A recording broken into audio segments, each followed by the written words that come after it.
വിറ്റോക്സിന്റെ മറ്റൊരു എപ്പിസോഡിലേക്ക് എല്ലാവർക്കും സ്വാഗതം. ഞാൻ ഒഫീഷ്യലി ഇത് ആരംഭിച്ചിരിക്കുകയാണ്. നമ്മൾ ഈ എപ്പിസോഡിൽ ചർച്ച ചെയ്യാൻ പോകുന്നത് 2024 സിനിമകളെ കുറിച്ചാണ്.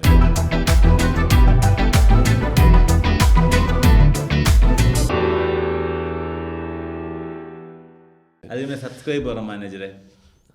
അപ്പോൾ ഇതുവരെ നിങ്ങൾ സബ്സ്ക്രൈബ് ചെയ്തിട്ടില്ലെങ്കിൽ ഡു സബ്സ്ക്രൈബ്. പിന്നെ ഞങ്ങളുടെ ബ്രോഡ്കാസ്റ്റ് ചാനലുണ്ട്, വാട്സാപ്പ് ആൻഡ് ഇൻസ്റ്റാഗ്രാം, എല്ലാത്തിൻ്റെ ലിങ്ക് താഴെ കൊടുത്തിട്ടുണ്ട്. തുടങ്ങി. സോ സിനിമ 2024, അതാണ് നമ്മൾ ഇന്നത്തെ ഡിസ്കഷൻ. നീ കണ്ട ഏറ്റവും ബെസ്റ്റ് സിനിമ, അല്ലെങ്കിൽ പെട്ടെന്ന് ഒരു പടം പറയാൻ 2024 ഒരു പടം പറയാൻ പറഞ്ഞാൽ മഞ്ഞുമൽ ബോയ്സ്. നീ ഇത് ഇതിന്റെ സംഭവം എന്താണെന്ന് അറിയോ? ഏറ്റവും പെട്ടെന്ന് നമുക്ക് ഓർമ്മയിൽ ഏറ്റവും അവസാനം കണ്ട പടങ്ങളായിരിക്കും. എനിക്ക് സൂക്ഷ്മദർശിനിയാണ് എന്റെ മഞ്ഞുമൽ ബോയ്സ്. ഞാൻ പുഷ്പ 2. മഞ്ഞുമൽ ബോയ്സ് തന്നെയായിരുന്നു. അല്ല, മഞ്ഞുമൽ ബോയ്സ് ഉണ്ടായിരുന്നു, നല്ല സിനിമകൾ. എനിക്ക് തോന്നുന്നു കുറെ സിനിമകൾ ഉണ്ടായിരുന്നു. പ്രേമലും ഉണ്ടായിരുന്നു, കുറെ സിനിമകൾ ഉണ്ടായിരുന്നു. ഈ കൊല്ലം ഇഷ്ടംപോലെ സിനിമ. ഓർഡർ ഒന്നും പറയണ്ട. പക്ഷെ എന്നാലും നമ്മൾ ആദ്യം പറഞ്ഞൊരു സാധനമുണ്ട്, ഈ 2020 ജനുവരിയിൽ കൽബ് റിലീസായ അല്ലേ? നമ്മൾ പറയുമ്പോൾ അതല്ലേ പറയേണ്ടത്. നമ്മുടെ തലവരെ മാറ്റിയ ഒരു സിനിമയാണ് മൊത്തത്തിൽ. നമ്മള് ഈ കൊല്ലം കൊണ്ട് അതിനെ പറ്റി പറയില്ല, അവസാനിപ്പിക്കുകയാണ്. പക്ഷേ ആമസോൺ പ്രൈമിൽ വന്നിട്ടുണ്ട്, നല്ല സിനിമയാണ്. ആ ഒരു സിനിമ പ്രൊമോട്ട് ചെയ്യാനുള്ള ഉദ്ദേശത്തോടു കൂടി ചെയ്തൊരു പ്രോഗ്രാം ആയിരുന്നു. അപ്പോൾ please do watch Amazon prime. നല്ല സിനിമ എന്നുള്ളത് രണ്ട് അഭിപ്രായമുണ്ട്. ശരിക്കും പറഞ്ഞാൽ തർക്കം തന്നെ നടക്കുന്നുണ്ട്. ഒരു സെറ്റ് ഓഫ് ജെൻസി കിഡ്സ് കൽബ് ഭയങ്കര മഹത്തരമായ സിനിമയാണെന്നും അങ്ങനെ ഒരു റൊമാൻറ്റിക് കാവ്യം കണ്ടിട്ടില്ലെന്നും പറഞ്ഞ് നല്ല രീതിയിൽ ആൾക്കാർ കരയുന്നതിന്റെ റീൽസ് വരും. അതിന്റെ താഴെ കുറെ പേര് വന്നിട്ട് അവര് തെറി കരയണവരല്ലേ. ഈ കരയുന്നവര് നെഗറ്റീവ് റിവ്യൂ കിട്ടുന്ന അശ്വന്ത് കോക്കിനെ അന്നുള്ളവരെ എല്ലാവരും ചീത്ത പറഞ്ഞു. നെഗറ്റീവ് റിവ്യൂ കിട്ടുന്നവരെല്ലാം ചീത്ത പറഞ്ഞു. കോക്ക് എനിക്ക് തോന്നുന്നു റീസെന്റ് അതിന്റെ റിവൈൻഡ് ചെയ്തപ്പോഴും കോക്കിന് ഇഷ്ടപ്പെട്ടില്ല. കോക്കിനെ സംബന്ധിച്ചത് മോശം പടം തന്നെയായിരുന്നു, ക്രിഞ്ച് പടമായിരുന്നു. പക്ഷെ കോക്കിനെ ഇഷ്ടപ്പെട്ടില്ല. പിന്നെ പിള്ളേർക്ക് ഇഷ്ടപ്പെടുന്ന അങ്ങനെയാണ്. സബ്ജക്റ്റീവാണ്. പുഷ്പ 2ലേക്ക് വരാം. ഞാൻ പുഷ്പ 2 ഇത്ര സപ്പോർട്ട് ചെയ്യാൻ കാരണം എനിക്കൊരു പ്രൊഡിക്ഷൻ ഉണ്ടായിരുന്നു, പുഷ്പ 2 അതൊരു ഹ്യൂമങ്കസ് മാസീവ് ഹിറ്റ് ആകുമെന്ന്. ഞാൻ പ്രതീക്ഷിച്ച പോലെ അത് ഹിറ്റായി. കേരളത്തിൽ എല്ലാവരും നെഗറ്റീവ് പറഞ്ഞപ്പോഴും ഞാൻ ഉദ്ദേശിച്ച പോലെ അവരെന്താണോ വർക്കൗട്ട് ചെയ്യുമെന്ന് വിചാരിച്ച് ഞാൻ കണ്ട ഒരു കാൽക്കുലേഷൻ ഉണ്ടല്ലോ, അത് കറക്റ്റായി വർക്കായി. അവർ പടം സെക്കൻഡ് പാർട്ട് അനൗൺസ് ചെയ്തപ്പോൾ തൊട്ട് അവർ മാറ്റിയ ഓൾട്ടറേഷൻസ്, അവരതിൻ്റെ ഫസ്റ്റ് പാർട്ടിൽ നിന്ന് പഠിച്ച പാഠങ്ങൾ, അവർ ഈ തവണ മാർക്കറ്റിങ്ങിൽ കൊണ്ടുവന്ന കുറേ സ്ട്രാറ്റജീസ്, ഇതൊക്കെ വർക്കായി. നോർത്ത് സർക്യൂട്ടാണ് ടാർഗറ്റ് ചെയ്യേണ്ടതെന്ന് സുകുമാറിനും അല്ലു അർജുനും കറക്റ്റായിട്ട് അറിയാം. അങ്ങനെ പുഷ്പ 1നും നമുക്ക് സത്യത്തിൽ ഇപ്പോൾ ആൾക്കാർ പുഷ്പ 1 കിട്ടില്ല എന്ന് പറയുമ്പോഴും പുഷ്പ 1 സത്യത്തിൽ ഇവിടെ മിക്സ്ഡ് ആയിരുന്നു. അന്നും കേരളത്തിൽ പുഷ്പ 1 മിക്സ്ഡ് ആയിരുന്നു. സോ അവർ റിയലൈസ് ചെയ്ത് പുഷ്പ പോലൊരു സിനിമയുടെ മാർക്കറ്റ് നോർത്ത് ഇന്ത്യയാണെന്ന്. അവർ ഇത്തവണ മാർക്കറ്റിംഗ് സ്റ്റാർട്ട് ചെയ്തത് പട്നയിലാണ്. അല്ലു അർജുൻ ആദ്യം ഇത്തവണ പോയത് പട്നയിലാണ്. അവിടെയുള്ള വല്ല ക്ലിപ്സും കണ്ടായിരുന്നു, അതിന് റെസ്പോൺസ് എങ്ങനെ ഉണ്ടായിരുന്നു? റെസ്പോൺസ് ജനസാഗരമായിരുന്നു. അല്ലു അർജുനെ പാൻ ഇന്ത്യൻ സ്റ്റാർ ആക്കിയത് പുഷ്പ 1 ആണ്. അവിടെ ഡബ്ഡ് വേർഷൻ എല്ലാവരും തിയേറ്ററിലല്ല കണ്ടത്, എല്ലാവരും ഈ പറഞ്ഞ ചാനലിലോ അല്ലെങ്കിൽ യൂട്യൂബിലോ വന്ന ഡബ്ഡ് വേർഷൻ കണ്ടു, OTTയിലും കണ്ടു ആൾക്കാർ. അവർക്ക് ആ സാധനം ഇഷ്ടപ്പെട്ടു, ആ ക്യാരക്ടർ അവർക്ക് വർക്കായി. ഒരു ക്യാരക്ടർ വർക്കായി കഴിഞ്ഞാൽ, ഇപ്പോൾ KGF റോക്കി ബായ് വർക്കായി കഴിഞ്ഞാൽ സെക്കൻഡ് പാർട്ട് വൃത്തിക്ക് എടുത്ത് വെച്ച് കഴിഞ്ഞാൽ ആൾക്കാർ അതിനകത്ത് വീഴും. Same happened with Pushpa 2. ഇന്ത്യയിലെ ഒരു ഹിന്ദി സിനിമ കളക്ട് ചെയ്യുന്നതിനേക്കാൾ കൂടുതൽ പുഷ്പ 2വിൻ്റെ ഹിന്ദി ഡബ്ഡ് വേർഷൻ കളക്ട് ചെയ്തു. 800 കോടി ഹിന്ദിന്ന് മാത്രം, ഹിന്ദി ലാംഗ്വേജ് ഡബ്ഡ് വേർഷൻ മാത്രം കളക്ട് ചെയ്തു. ടോട്ടൽ കളക്ഷൻ ബാഹുബലി 2 അവരിപ്പോൾ ക്രോസ് ചെയ്തു. 1800 കോടി കടന്നു. ഇനി അവർക്ക് മുന്നിൽ ദംഗൽ മാത്രമേ ഉള്ളൂ. അതായത് ഇന്ത്യയിലെ ഏറ്റവും കളക്ഷനുള്ള പടമായിട്ട് മാറണമെങ്കിൽ 2000 കോടി എത്തണം, ക്രോസ് ചെയ്യണം. അത് 200 കോടി വേണം. അത് എത്തുന്നതിൽ ഉറപ്പ് പറയാൻ പറ്റില്ല. കാരണം അപ്പോഴത്തേക്ക് പിന്നെ 2 സീസൺ സിനിമ റിലീസ് വന്നു. പുഷ്പ സീസൺ കഴിഞ്ഞിട്ട് ക്രിസ്മസ് സീസൺ വന്നു, ന്യൂ ഇയർ സീസൺ വന്നു, ഇനി പൊങ്കലിൻ്റെ പടം വരാൻ പോകുന്നു. അപ്പോൾ ഇനി ഓടുമെന്നുള്ള സംശയമാണ്. ബട്ട് സ്റ്റിൽ ഹിന്ദി സെക്ടറിൽ അവരുടെ പ്ലാൻ വർക്കൗട്ട് ചെയ്തു. ഇന്ത്യയിലെ ഏറ്റവും കളക്ഷനുള്ള പടമായിട്ട് ഓവർസീസ് മാർക്കറ്റിൽ എന്തെങ്കിലും റെക്കോർഡ്? ഓവർസീസ് മാർക്കറ്റിൽ നേപ്പാൾ അങ്ങനെ കുറേ രാജ്യങ്ങളിലൊക്കെ കുറേ റിലീസ് ചെയ്ത്, ജപ്പാൻ റിലീസ് ചെയ്യാനൊക്കെ അവർക്ക് പറ്റി, കുറേ റിലീസ് പറ്റി. പക്ഷേ കളക്ഷനിൽ വലിയ റെക്കോർഡ് എനിക്കൊന്ന് നോർത്ത് അമേരിക്കൻ സെക്ടറിൽ നിന്ന് മാത്രമേ വന്നിട്ടുള്ളൂ എന്ന് തോന്നുന്നു. അവിടെയും ബാഹുബലി റെക്കോർഡ് ബ്രേക്ക് ചെയ്തെന്ന് പറയപ്പെടുന്നു. കേരളം മാർക്കറ്റ് അവർക്ക് ഭയങ്കര നഷ്ടമായിരുന്നു. ഇത് ആരെടുത്താലും ഇവരുടെ ഡിസ്ട്രിബ്യൂഷൻ ആരെടുത്തോ അവർക്ക് നഷ്ടം ഉണ്ടായിട്ടുണ്ട്. പക്ഷേ എത്ര വലിയ സക്സസ് ആണെങ്കിൽ കേരള മാർക്കറ്റ് ഡിസ്ട്രിബ്യൂഷൻ എടുത്തവർക്ക് പടം നഷ്ടമാണ്. കാരണം അവർ 10-15 കോടി രൂപയൊക്കെ ആയിരിക്കും എടുത്തിട്ടുണ്ടാവുക. അത്രയും കളക്ഷൻ ആകെ വന്നുള്ളൂ. അപ്പോൾ തിയേറ്ററിൽ നിന്ന് അവർക്ക് 3-5 കോടി രൂപയെ കിട്ടത്തുള്ളൂ. So Kerala market Pushpa 2 നഷ്ടമായിരുന്നു. മലയാള സിനിമയിൽ ഈ പറഞ്ഞ പോലെ കുറേ ഭയങ്കര പടങ്ങൾ വന്ന പടമല്ലേ? അതായത് ബ്രഹ്മയുഗം ഈ വർഷത്തെ, അതായത് എക്സ്പെരിമെന്റ്സ് ഭയങ്കരമായിട്ട് നടന്ന പടങ്ങളാണ്. അതുപോലെ ഗഗനചാരി ഒക്കെ കിടിലനായിട്ടില്ലേ? അങ്ങനത്തെ ഒരു കഥ മലയാളത്തില് എങ്ങനെയാ? എനിക്ക് ഭയങ്കര ഇഷ്ടപ്പെട്ടു സിനിമ. ഈ വർഷത്തെ ഇറങ്ങിയ 2 കിടിലൻ എക്സ്പെരിമെന്റ് ആണ് ശരിക്കും ബ്രഹ്മയുഗവും ഗഗനചാരി. ഇതിൽ ഗഗനചാരി എനിക്ക് തോന്നുന്നില്ല അവർക്ക് തിയേറ്ററിൽ വലിയ സക്സസ്. അല്ല, ഞാനും തിയേറ്ററിലല്ല കണ്ടത്. ഞാൻ തിയേറ്ററിലാണ്. പക്ഷെ എനിക്ക് ചിലപ്പോ തിയേറ്ററിൽ കണ്ടെങ്കിൽ ഇങ്ങനെ തോന്നുന്നു എനിക്കറിയില്ല. പക്ഷെ അത് ഫെസ്റ്റിവൽസിൽ കുറെ ഓടിയിട്ടാണ് പിന്നെ തിയേറ്ററിൽ വന്നത്. ആയിരുന്നു. മെട്രോ സിറ്റീസിലെല്ലാം തിയേറ്ററിൽ ഇത് ഭയങ്കര കളക്ഷൻ ഉണ്ടാക്കി. അതായത് കൊച്ചിയിൽ ഞാനിത് കാണുന്ന 2 വീക്സ് കഴിഞ്ഞിട്ടാണ്. അന്നും പടം ഹൗസ്ഫുൾ ആയിരുന്നു. അപ്പോഴത്തേക്കാണ് പടത്തിന്റെ ഹൈപ്പ് ആൾക്കാരിൽ എത്തുന്നത്. പറയുന്നത് വനിതാ വിനീതയിൽ മാത്രം ഹിറ്റടിച്ച സിനിമയാണ് ഗഗനചാരി. കാരണം വനിതാ വിനീത അത്യാവശ്യം എല്ലാ സിനിമയും സപ്പോർട്ട് ചെയ്യുന്ന തിയേറ്ററാണ്. ആൾക്കാരെല്ലാം വരികയും ഏത് പടം എടുത്താലും വനിതാ വിനീതയിൽ ആ പടത്തിന് മിക്കവാറും ആള് കാണും. ആ വനിതാ വിനീത ആളുകൾ പലതരത്തിലുള്ള ആളുകൾ വരുന്ന correct dialogue multiverse of madness ആണ് വനിതാ വിനീത തിയേറ്റർ.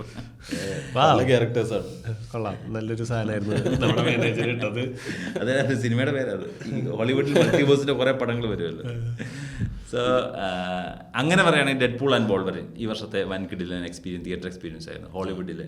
നീ ഇംഗ്ലീഷ് സിനിമ ഏതെങ്കിലും തിയേറ്ററിൽ കണ്ടായിരുന്നോ? ഞാൻ ഒന്നും കണ്ടില്ല. നീയോ? ഞാൻ പൊതുവെ തിയേറ്ററിൽ പോയി കാണുന്ന കുറവായിരുന്നു. പിന്നെ ഈ പുഷ്പ റീസെന്റ് പോയി കണ്ടത്. നമുക്ക് ഇങ്ങനെ ഒരു എപ്പിസോഡിൽ സംസാരിക്കണം എന്നുള്ളതുകൊണ്ട് തന്നെ അങ്ങനെ. അപ്പോൾ എൻ്റെ റെസൊല്യൂഷനിലുള്ളതാണ് ഇനി കൂടുതൽ സിനിമ പുറത്ത് പോയി കാണണം എന്നുള്ള. എനിക്ക് തോന്നുന്നു എൻ്റെ സിനിമ വലിയൊരു പാർട്ടാണ്. കാരണം ഞാൻ എൻ്റെ ജീവിതത്തിൽ ഒരു വലിയ പങ്ക് ഇപ്പം നല്ല പണ്ടുമായിട്ട് സ്പെൻഡ് ചെയ്തുകൊണ്ടിരുന്ന തിയേറ്ററിലാണ്. ഇപ്പോഴും അങ്ങനെ തന്നെയാണ്. തിയേറ്ററിലും TV-യുടെ ഫ്രണ്ടിലുമാണ് ഏറ്റവും കൂടുതൽ സമയം ചെലവഴിക്കുന്നതിലൊന്ന്. ഏറ്റവും കൂടുതൽ സമയം ചെലവഴിക്കുന്ന സിനിമ തിയേറ്ററിലും TV-യിലാണ്. ഇപ്പം ഓൾറെഡി ജോലിയും കൂടെ കിറ്റ് ചെയ്തുകൊണ്ട് ആ സാധനം ഇല്ല. പിന്നെ ഇനിയും പറയാമല്ലോ, ഞാൻ ഓഫീസിലായിരുന്നപ്പോഴും ഞാൻ ഏറ്റവും കൂടുതൽ സമയം ചെലവഴിച്ചുകൊണ്ടിരുന്ന സിനിമ കാണാനായിരുന്നു. കത്ത് കിട്ടാൻ വൈകുന്നില്ല. ഓഫീസിൽ 8 അവർ വർക്ക് ചെയ്യുന്ന കഷ്ടപ്പാടെന്ന് പറയുന്നത് എല്ലാവർക്കും അവരുടെ വർക്ക് കഷ്ടപ്പാടൊക്കെ ഉണ്ട്. പക്ഷെ ആ വർക്ക് നമ്മൾ വിചാരിച്ച 4.5 മണിക്കൂർ തീരും. പിന്നെ അവിടെ 2 സിനിമയ്ക്കുള്ള സാധ്യതയുണ്ടെന്നുള്ളതാണ് എന്റെ കണ്ടുപിടുത്തം. ആള് ഹാർഡ് വർക്ക് ചെയ്തിട്ട് സിനിമയ്ക്ക് വേണ്ടി ഇത്ര കഷ്ടപ്പെടുന്ന, പക്ഷെ സംവിധായകരെക്കാളും പല നടന്മാരെക്കാളും കഷ്ടപ്പെടുന്നത്. പക്ഷെ അപ്പൊ ഒരു പണിയെടുക്കാതെ ചുമ്മാ ചായ കുടിച്ചിരിക്കുന്ന ആൾക്കാർ പക്ഷെ നിങ്ങളെ കുറ്റം പറയും, സിനിമ കണ്ടോണ്ടിരിക്കും. പക്ഷെ എന്റെ ഓഫീസിലെ കസ്റ്റമേഴ്സ് എന്നെ ഒരിക്കലും, എന്നെ അഡ്മിനിസ്ട്രേഷൻ മാത്രമേ കുറ്റം പറയത്തുള്ളൂ. എന്റെ ഓഫീസിലെ കസ്റ്റമേഴ്സ് ഒരിക്കലും എന്നെ കുറ്റം പറയത്തില്ല. ഇപ്പോഴും ആൾക്കാർ അയ്യോ ആ പുള്ളിക്കാരനുള്ള സമയത്ത് എന്ത് രസമായിരുന്നു ഓഫീസിൽ പോയാൽ എളുപ്പം കാര്യങ്ങൾ നടക്കുന്ന ആൾക്കാർ പറയും. ഞാൻ ആരെയും നിർത്തുകയും അങ്ങനെ ഇത് ചെയ്യാറില്ല. കാരണം എനിക്ക് സിനിമ കാണണം, ഇവരെ വിട്ടാൽ എൻ്റെ സിനിമ. അപ്പോൾ ഞാൻ പടപടാന്ന് വർക്ക് തീർക്കുമായിരുന്നു. കൊള്ളാം. എല്ലാവർക്കും അനീസിന്റെ ഒരു ആറ്റിറ്റ്യൂഡ് സർക്കാർ ഓഫീസുകളിൽ വരട്ടെ എന്ന്. നമുക്ക് സിനിമ കാണുന്ന കാര്യത്തിലല്ല, ജോലിയുടെ കാര്യത്തിൽ വരട്ടെ എന്ന്. നമ്മൾ കണ്ടത്, നമ്മൾ ഡിസ്കസ് ചെയ്തിട്ടുള്ള ഒരു സിനിമ റഫ് ലിസ്റ്റ് ഞാൻ ഉണ്ടാക്കിയിട്ടുണ്ട്. അപ്പോൾ നമുക്ക് ജസ്റ്റ് ഒരു ഓർഡറിൽ പറഞ്ഞിട്ടോ പിന്നെ ജനറൽ ഡിസ്കഷൻ മെയിൻ സിനിമകൾ എടുക്കാം. ഇതിൽ ജനുവരി ആമല്ല ഫസ്റ്റ് പടം നമ്മൾ കൽബ് പറയാൻ കാരണം കൽബ് നമ്മൾ പേഴ്സണൽ ആയതുകൊണ്ട്, ആൻഡ് ആ ഡയറക്ടറിനെ നമുക്ക് പേഴ്സണലി അറിയാം, ആർട്ടിസ്റ്റുകളെ നമുക്ക് പേഴ്സണലി അറിയാം, ആൻഡ് റോസ്റ്റ് എന്നുള്ള സാധനം ഗോൺ റോങ് ആയത്. പിന്നെ ഇപ്പൊ കൽബ് വീണ്ടും ഇയർ എൻഡിൽ ഡിസ്കഷൻ ആയി.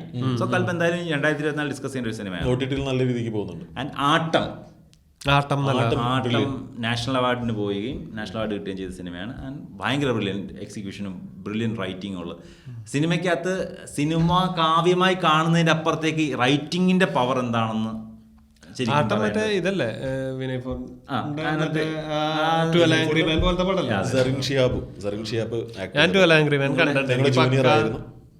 നന്നായിട്ട് അഭിനയിച്ചിട്ടുണ്ട് പുള്ളിക്കാരി. ഹ്യൂമാനിറ്റീസിലായിരുന്നു അങ്ങനെ. വിറ്റോക്സിൽ വിളിക്കാലോ നമുക്ക്. പേഴ്സണൽ ആയിട്ട് പരിചയമില്ല, പക്ഷെ ഇങ്ങനെ അല്ല ആട്ടം ഈ പറഞ്ഞ പോലെ എനിക്ക് അത് പെട്ടെന്ന് 12 Angry Manന്റെ ഒരു പാറ്റേൺ. ഞാൻ ആ സിനിമ കണ്ടിട്ടുണ്ട്, ഞങ്ങളത് നാടകം ചെയ്തിട്ടുണ്ട് 12 Angry Man. അപ്പോൾ അല്ല കൊറോണയ്ക്ക് മുമ്പ് ഞങ്ങൾ തൃശ്ശൂർ ചെയ്യാൻ വെച്ചിരുന്നൊരു പ്ലേ ആയിരുന്നു. കോവിഡ് വന്ന കാരണം നടന്നില്ല. ലൊക്കേഷൻസ് ഷിഫ്റ്റ് ചെയ്ത് ഫാസ്റ്റ് കട്ട് ഇല്ലാതെ സിനിമ ഭയങ്കര എൻഗേജിങ് ആക്കാൻ പറ്റുന്ന ഭയങ്കര ചലഞ്ചാണ്.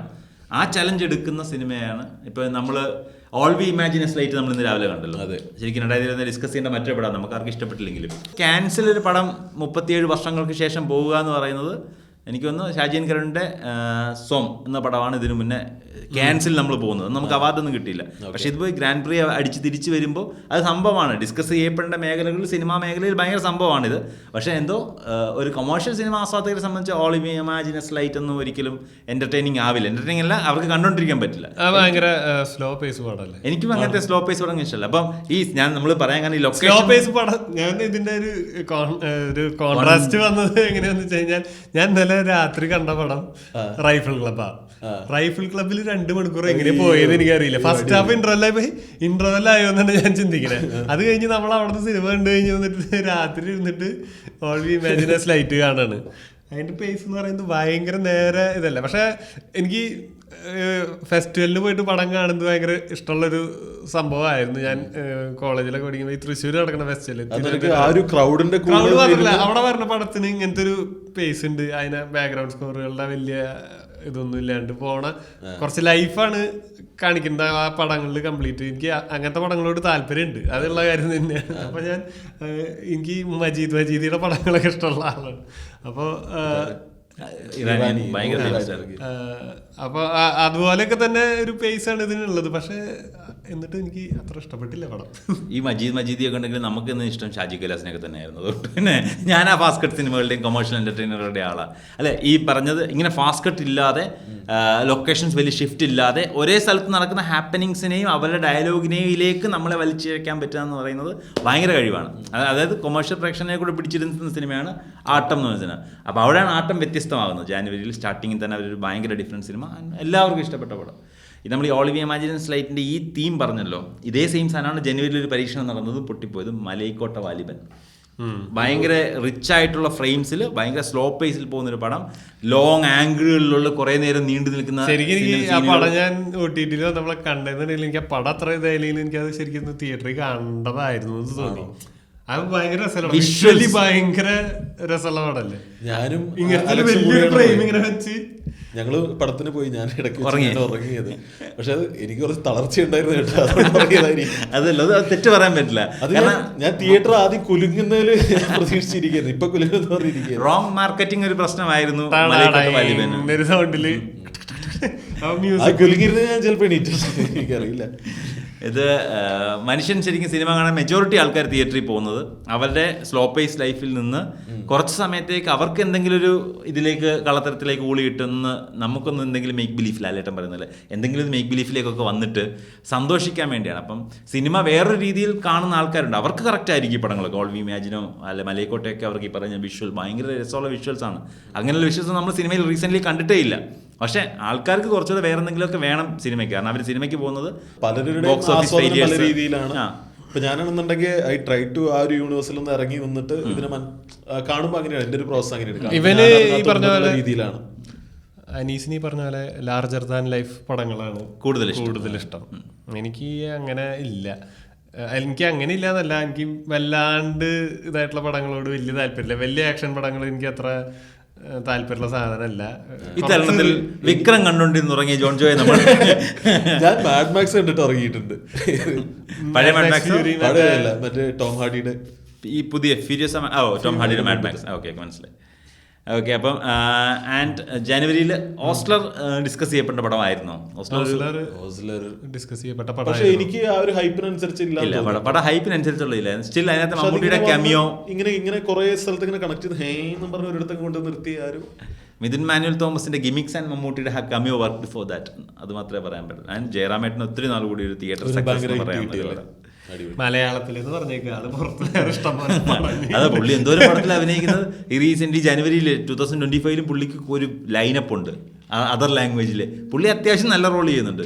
അതിന് കഴിഞ്ഞ മുമ്പത്തെ വർഷം പുള്ളി ഇതുപോലെ തന്നെ ആണെങ്കിൽ നല്ല പടങ്ങളിലെ നല്ല പാർട്ടാകുന്നുണ്ട് അതർ ലാംഗ്വേജസിൽ. ഓക്കെ, ഫെബ്രുവരി ഭയങ്കര സംഭവമായ പടമാണ് പ്രേമലു. ഒരു സമയത്ത് ഫുൾ പടങ്ങൾ ഇത്, അതായത് എല്ലാ ഹിറ്റ് പടങ്ങള് എല്ലാ തിയേറ്ററിലും കളിക്കുന്നത്. ഇത് ഒരുമിച്ചല്ലേ റിലീസ്? ഇത് അടുത്തടുത്ത റിലീസുകള്. പ്രേമലു, ഇതുപോലെ മഞ്ഞുമല്ല്, ബ്രഹ്മയുഗവും ഒരു മാസം തിയേറ്ററിൽ ഉണ്ടായിരുന്നു. ആ മാസം ഒരുപാട് പടം ഉണ്ടായത് മാത്രമല്ല, മലയാള സിനിമയുടെ പീക്ക് എന്ന് പറഞ്ഞ് ലോകം മൊത്തം മലയാളത്തിലേക്ക് നോക്കുമ്പോൾ നമ്മളെ ബൂസ്റ്റ് ചെയ്തതും നമ്മൾ വിറ്റോക്സിൽ മലയാള സിനിമ ശരിക്കും പീക്കിലാണെന്നൊരു എപ്പിസോഡ് ചെയ്ത സമയമാണ്. പ്രേമലു ഇന്ത്യയിലെ ഏറ്റവും പ്രോഫിറ്റ് ഉണ്ടാക്കിയ പടം എന്ന് പറയുന്നത്, അതായത് ഇറക്കിയ പൈസയുടെ 42x. 42x 42 times. അതായത് ഏകദേശം ബജറ്റ് എത്രയാണ്? 10 താഴെ ചെയ്തിട്ട് 150 കോടി, 3-4 കോടി രൂപയായിരിക്കും അവരുടെ ബഡ്ജറ്റ് എന്ന് പറയുന്നത്.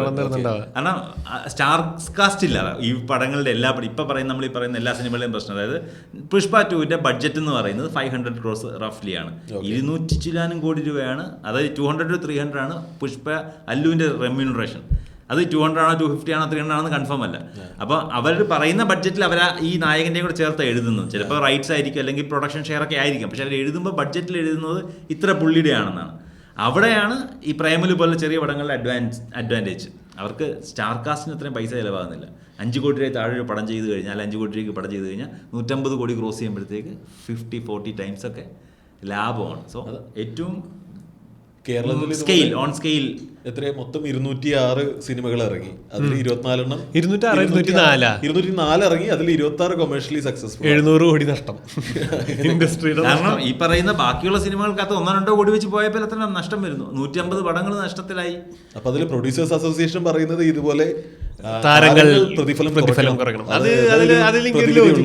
പക്ഷെ അതിനകത്ത് ഈ സക്സസ് ആയ പടങ്ങളുടെ മാർക്കറ്റിലാ സക്സസ് ആയത് അല്ലല്ലോ. പ്രേമലു സക്സസ് ആയത് അല്ല, ഈ പറയുന്ന ബാക്കിയുള്ള പടങ്ങൾ സക്സസ് ആയതൊക്കെ താരങ്ങളുടെയും കൂടെ മാർക്കറ്റിൽ സക്സസ്. ഇപ്പൊ പക്ഷെ ശരിക്കും ചെയ്യേണ്ടത് തന്നെ രജനി ചെയ്യുന്ന പോലെ ഒരു പടം സക്സസ് ആവുകയാണെങ്കിൽ താരത്തിന്റെ മാർക്കറ്റിലാണെങ്കിൽ ആ പടത്തിന്റെ ബെനിഫിറ്റും പ്രോഫിറ്റും ഒക്കെ എക്സ്ട്രാ എടുക്കാം.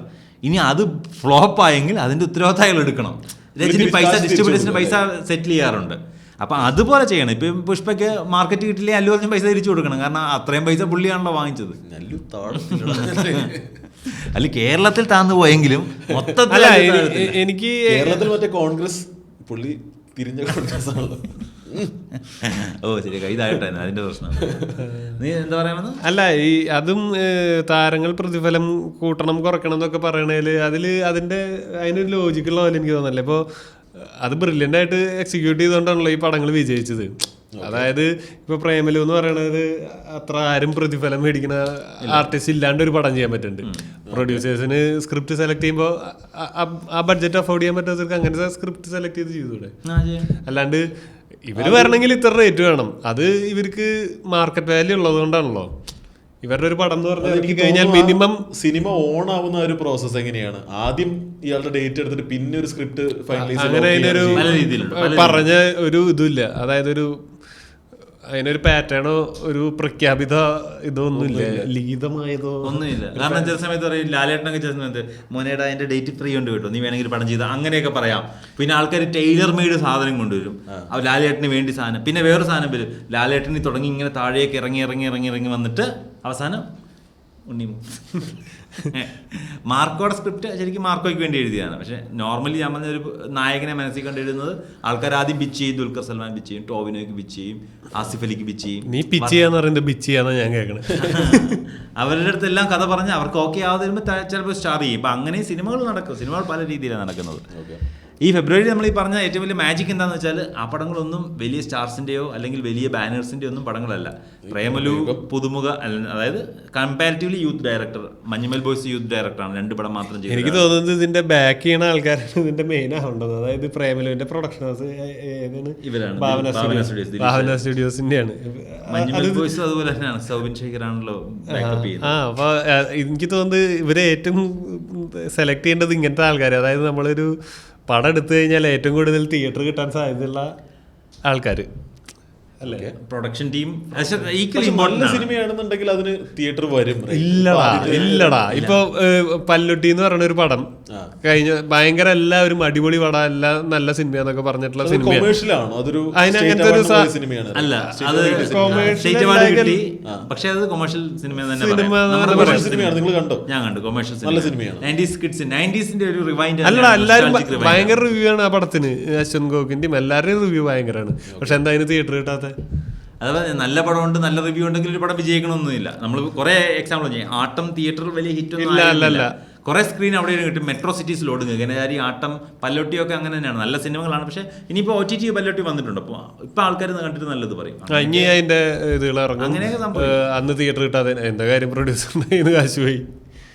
വലിയ നഷ്ടം ഉണ്ടായിണ്ടാവില്ല പടം. OTT നല്ലൊരു ഇതിന് പോയി കഴിഞ്ഞാൽ പടമൊക്കെ OTT നല്ല ഡീൽസ് കിട്ടുന്നുണ്ട്. കാരണം ഇപ്പോൾ OTT മലയാള സിനിമയെ കാണുന്നത് തിയേറ്റർ സക്സസ് ആണെങ്കിൽ നല്ല റേറ്റിന് എടുക്കുക, അല്ലെന്നുണ്ടെങ്കിൽ പേപ്പർ വ്യൂ എന്നുള്ള പ്രത്യേക, അതായത് വ്യൂവിന് പൈസ. നേരത്തെ ബിസിനസ് ക്ലോസ് ആവുന്ന ആർക്കൊക്കെയാണ് ഇപ്പോൾ? നെറ്റ്ഫ്ലിക്സ് ഡീൽ ഉണ്ടായിരുന്നു പുഷ്പ 2-ന്. കാരണം പുഷ്പ ആമസോണിന്റെ പ്രോപ്പർട്ടി ആയിരുന്നു. പുഷ്പ പണ്ട് ആമസോൺ, അവർക്ക് നെറ്റ്ഫ്ലിക്സ് വാശിയായിരുന്നു ഇത് നോർത്ത് ഇന്ത്യൻ സെക്ടറിൽ ഓടുമെന്ന് നെറ്റ്ഫ്ലിക്സിന് അറിയാം. ഇപ്പൊ നെറ്റ്ഫ്ലിക്സിന് ആവശ്യം ഉണ്ടായിരുന്നത്, അതുകൊണ്ട് അവരൊരു ബിഗ് ഡീലാണ്.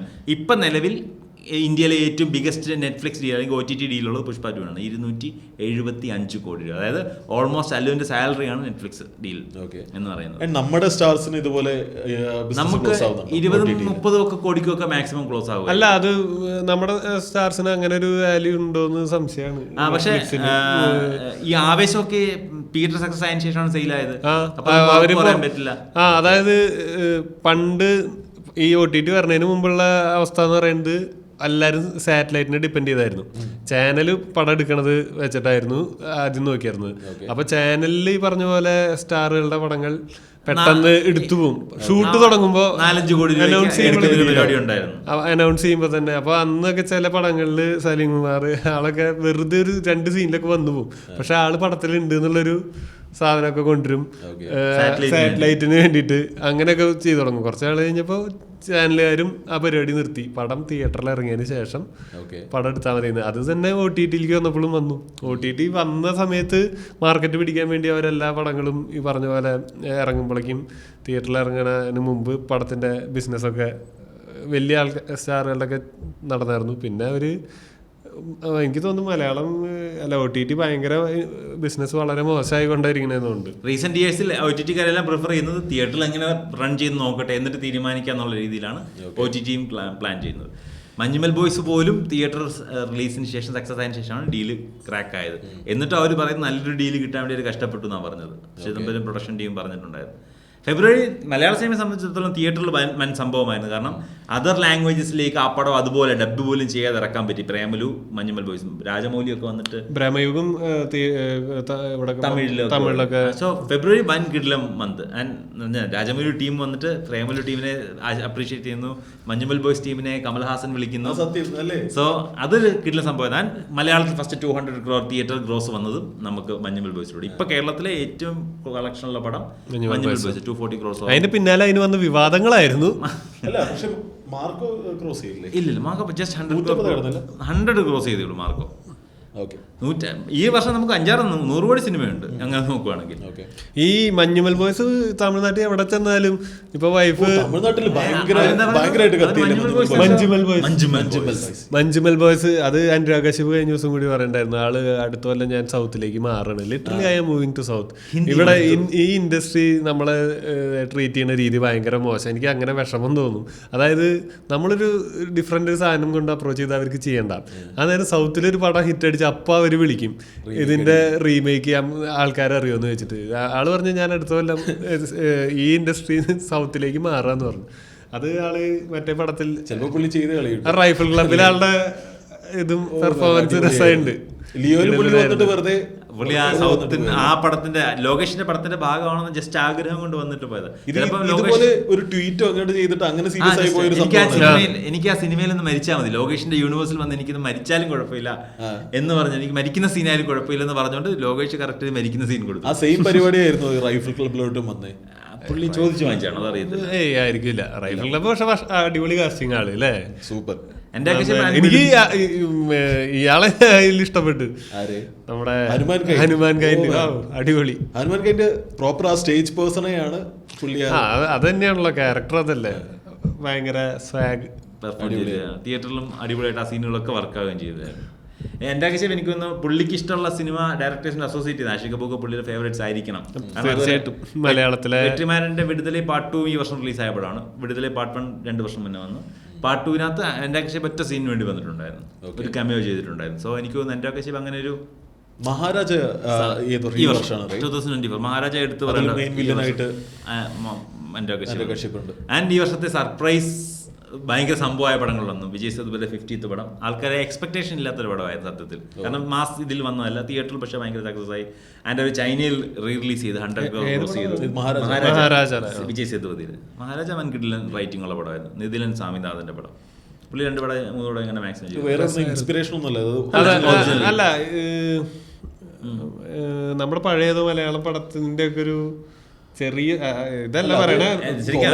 ആ പാറ്റേണിനെ അവർ റൈറ്റ് ചെയ്ത് സ്ക്രിപ്റ്റ് ചെയ്ത് വൻ കിടിലമാക്കി. നമ്മൾ കണ്ട നോർമൽ റിവെഞ്ച് സ്റ്റോറിയെ പുള്ളി അത് എക്സ്ട്രാ ഓർഡിനറിയിൽ റൈറ്റിംഗിൽ അടിപൊളിയാക്കി മാറ്റി. എനിക്ക് ഈ സൂക്ഷ്മദർശിനിയും ഈ പടങ്ങളുടെ ഒക്കെ ഒരു ഇത് തോന്നിയത് ഒരു പോയിന്റിൽ നമുക്ക് പ്രെഡിക്റ്റ് ചെയ്യാൻ പറ്റാണ്ട് പോകുന്നുണ്ട് പടം. അതായത് എങ്ങടാ പോണേ എന്നുള്ളത് കിട്ടണില്ല. മഹാരാജയിലും ആ ഒരു സാധനം ഉണ്ടല്ലോ, ക്ലൈമാക്സിൽ അവസാനം വരെയും അതിലൊരു നമ്മൾ ഉദ്ദേശിക്കുന്ന സാധനത്തിന് മിസ്ലീഡ് ചെയ്യാൻ കറക്റ്റ്. നമ്മൾ മിസ്ലീഡ് ചെയ്യാൻ ഇട്ട സാധനം നമ്മളെ ട്രസ്റ്റ്. അതായത് ഭയങ്കര എൻഗേജിങ് ആണ് ഈ ത്രൂ ഔട്ട് പടം. ഈ 2-2.5 മണിക്കൂർ നമ്മൾ ആ പടത്തിന് ഫുൾ ഇൻവോൾവ് ആയിരുന്നു കാണുന്നൊരു ഇതായിരുന്നു സൂക്ഷ്മദർശിനി. പക്ഷെ ഞാൻ സൂക്ഷ്മദർശിനി കണ്ട് ഞാൻ ഇവനും കൂടി പടം കണ്ട് ഇറങ്ങുന്ന സമയത്ത് ഫസ്റ്റ് ഡേ ആണ്. അപ്പോൾ പ്രത്യേകിച്ച് ഒന്നും അറിയാണ്ടാണ് പോയിട്ട് പടം കാണുന്നത്. അപ്പോൾ കണ്ടിറങ്ങുമ്പോൾ ഞാൻ അവരോട് പറയണം, അത് എന്തായാലും അവർക്ക് എന്ത് കോൺഫിഡൻസ് ആയിരുന്നുണ്ടോ ഈ പടം ഞാൻ ഷുവർ ഷോട്ട് ഹിറ്റല്ലേ അങ്ങനെയൊക്കെ ഞാൻ വിചാരിച്ചിരിക്കുക. അവർക്ക് തോന്നിയിട്ടുണ്ടാവില്ല എങ്ങനെയെന്നുള്ളത്. പക്ഷേ അവർക്കും ചെറിയൊരു പേടി തോന്നിയിട്ടുണ്ടാവും. എന്താണെന്ന് വെച്ചാൽ ഞാൻ ഈ പടം 2ാമത് കാണാൻ കയറി. എനിക്ക് ഇതിൻ്റെ ഫുൾ സസ്പെൻസും എല്ലാം അറിയാം.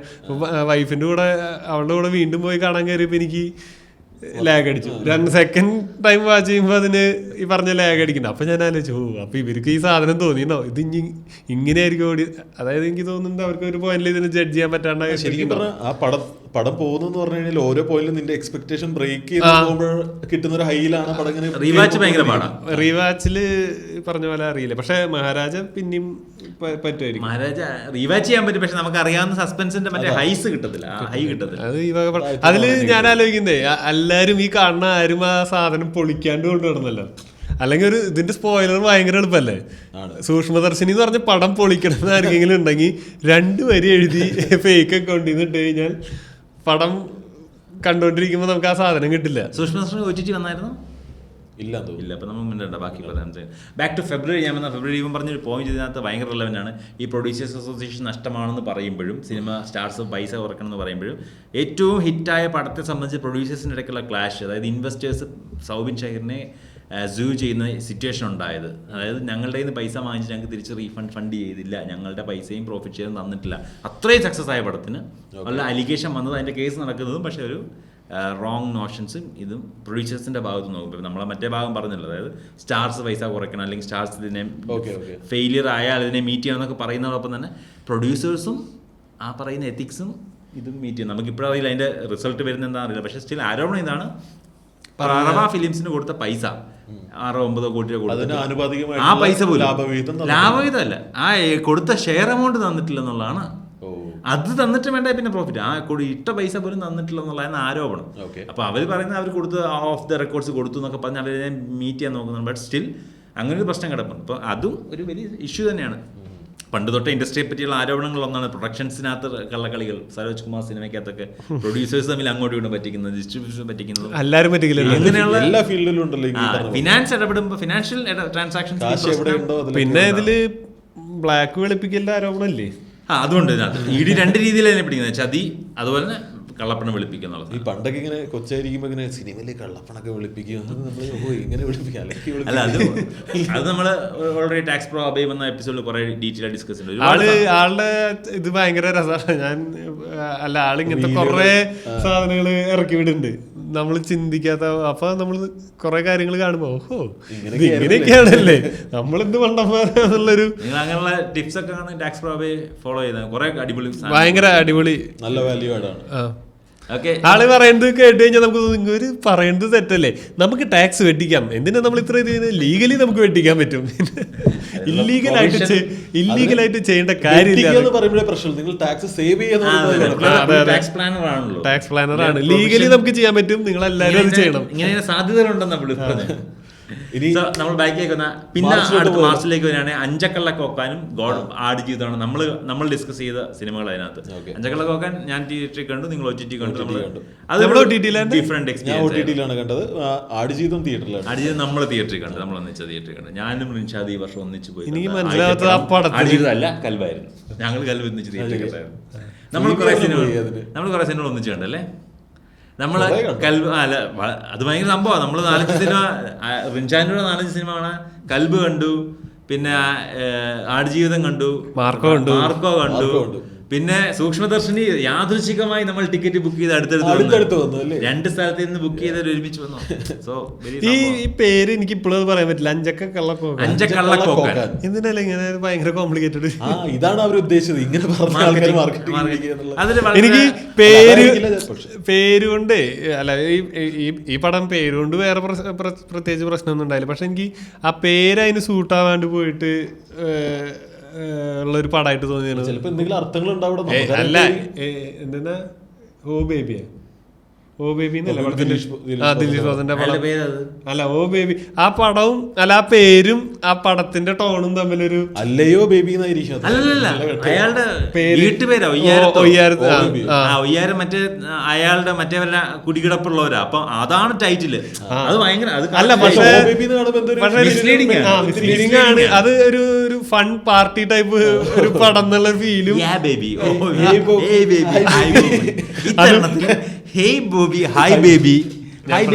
പക്ഷെ എനിക്ക് ആ പടം ഭയങ്കര ഇഷ്ടമായി. ഓ ബേബി നല്ല പടമായിരുന്നു, ഭയങ്കര ഭക്ഷണം കഴിക്കാൻ വേണ്ടി നമ്മളൊരു സിനിമകൾ ഇടില്ലേ, അതുപോലെ അങ്ങനെ ഇട്ടിട്ട് എനിക്ക് ഫിനിഷ് ചെയ്യാതെ പോയൊരു സംഭവം. ഏറ്റവും നന്നായിട്ട് ഹൈ റേഞ്ച് ഒക്കെ കാട്ടിയിട്ടുള്ളൊരു പടമായിട്ട് തോന്നിയത് ആ പടമായിരുന്നു. ഭയങ്കര നമുക്കത് വേറെ ഡിസ്കസ് ചെയ്യുന്നത് 2024. അല്ല, ഞാൻ പറയാം പേര് പടത്തിന് ഇതാക്കിയത്. ഇത് അഞ്ചക്കള്ളക്കോക്കാൻ കറക്റ്റ് പേരാണ്. അതായത് അതിനകത്ത് അങ്ങനെ ഒരു സാധനത്തിനുള്ള പേടിയിലാണ് ലുക്മാന്റെ ക്യാരക്ടറിനെ പോകുന്നത്. കോക്കാൻ വരും എന്നുള്ള പേടിയുള്ള ഒരു ട്രോമ ഉള്ളതാണ് ലുക്മാൻ. ആൻഡ് അതിന്റെ ബാക്കിയുള്ള നറേഷൻസ് ഒക്കെ ഭയങ്കര രസമാണ്. കോക്കാൻ എന്തെങ്കിലും വല്ല ഷിബു എന്നൊക്കെ പേരിട്ടാണ്.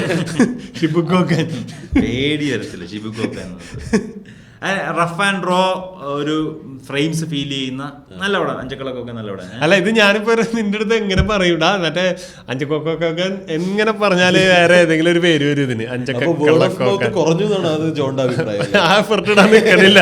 ഒരാൾ പടം കണ്ടിട്ട് അടിപൊളിയാന്നുള്ളത്. അല്ല, മറ്റേ പടല്ലേ ഒരാളടുത്ത് പറഞ്ഞാല് ബുദ്ധിമുട്ടാണ്. അപ്പൊ പിന്നെ അടുത്ത ആളടുത്ത് പറയാൻ നിൽക്കില്ല. അഞ്ചക്കള്ളക്കോക്കാൻ തിയേറ്റർ സക്സസ് ആയിരുന്നു സംശയമുണ്ട് എനിക്ക്. മേജർ സിറ്റീസിൽ മാത്രമേ സ്ക്രീൻസ് കിട്ടി കാണത്തുള്ളൂ. പക്ഷെ OTT ചെന്നപ്പോൾ എല്ലാവരും കണ്ട പടമാണ്. ആടുജീവിതം ഓഫ് കോഴ്സ് ഭയങ്കര സക്സസ് ആയിരുന്നു. ഈ വർഷത്തെ 150 crore പടത്തിൽ ആടുജീവിതത്തിന് നല്ല ഹൈപ്പ് ഉണ്ടായിരുന്നു.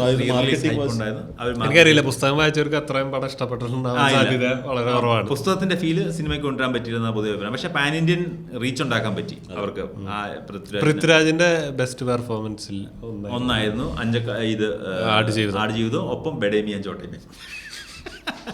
പൃഥ്വിരാജ് 150 കോടി ഹിറ്റ് ഉണ്ടാക്കി, അപ്പുറത്ത് 250 കോടി ഫ്ലോപ്പ് ഉണ്ടാക്കി. അക്ഷയ് കുമാർ ബെഡേമിയൻ ചോട്ടേമിയൻ പൃഥ്വിയുടെ ഹിന്ദി വീണ്ടും വില്ലൻ. പൃഥ്വി കുറെ സിനിമ ഹിന്ദി ചെയ്തിട്ടുണ്ട്.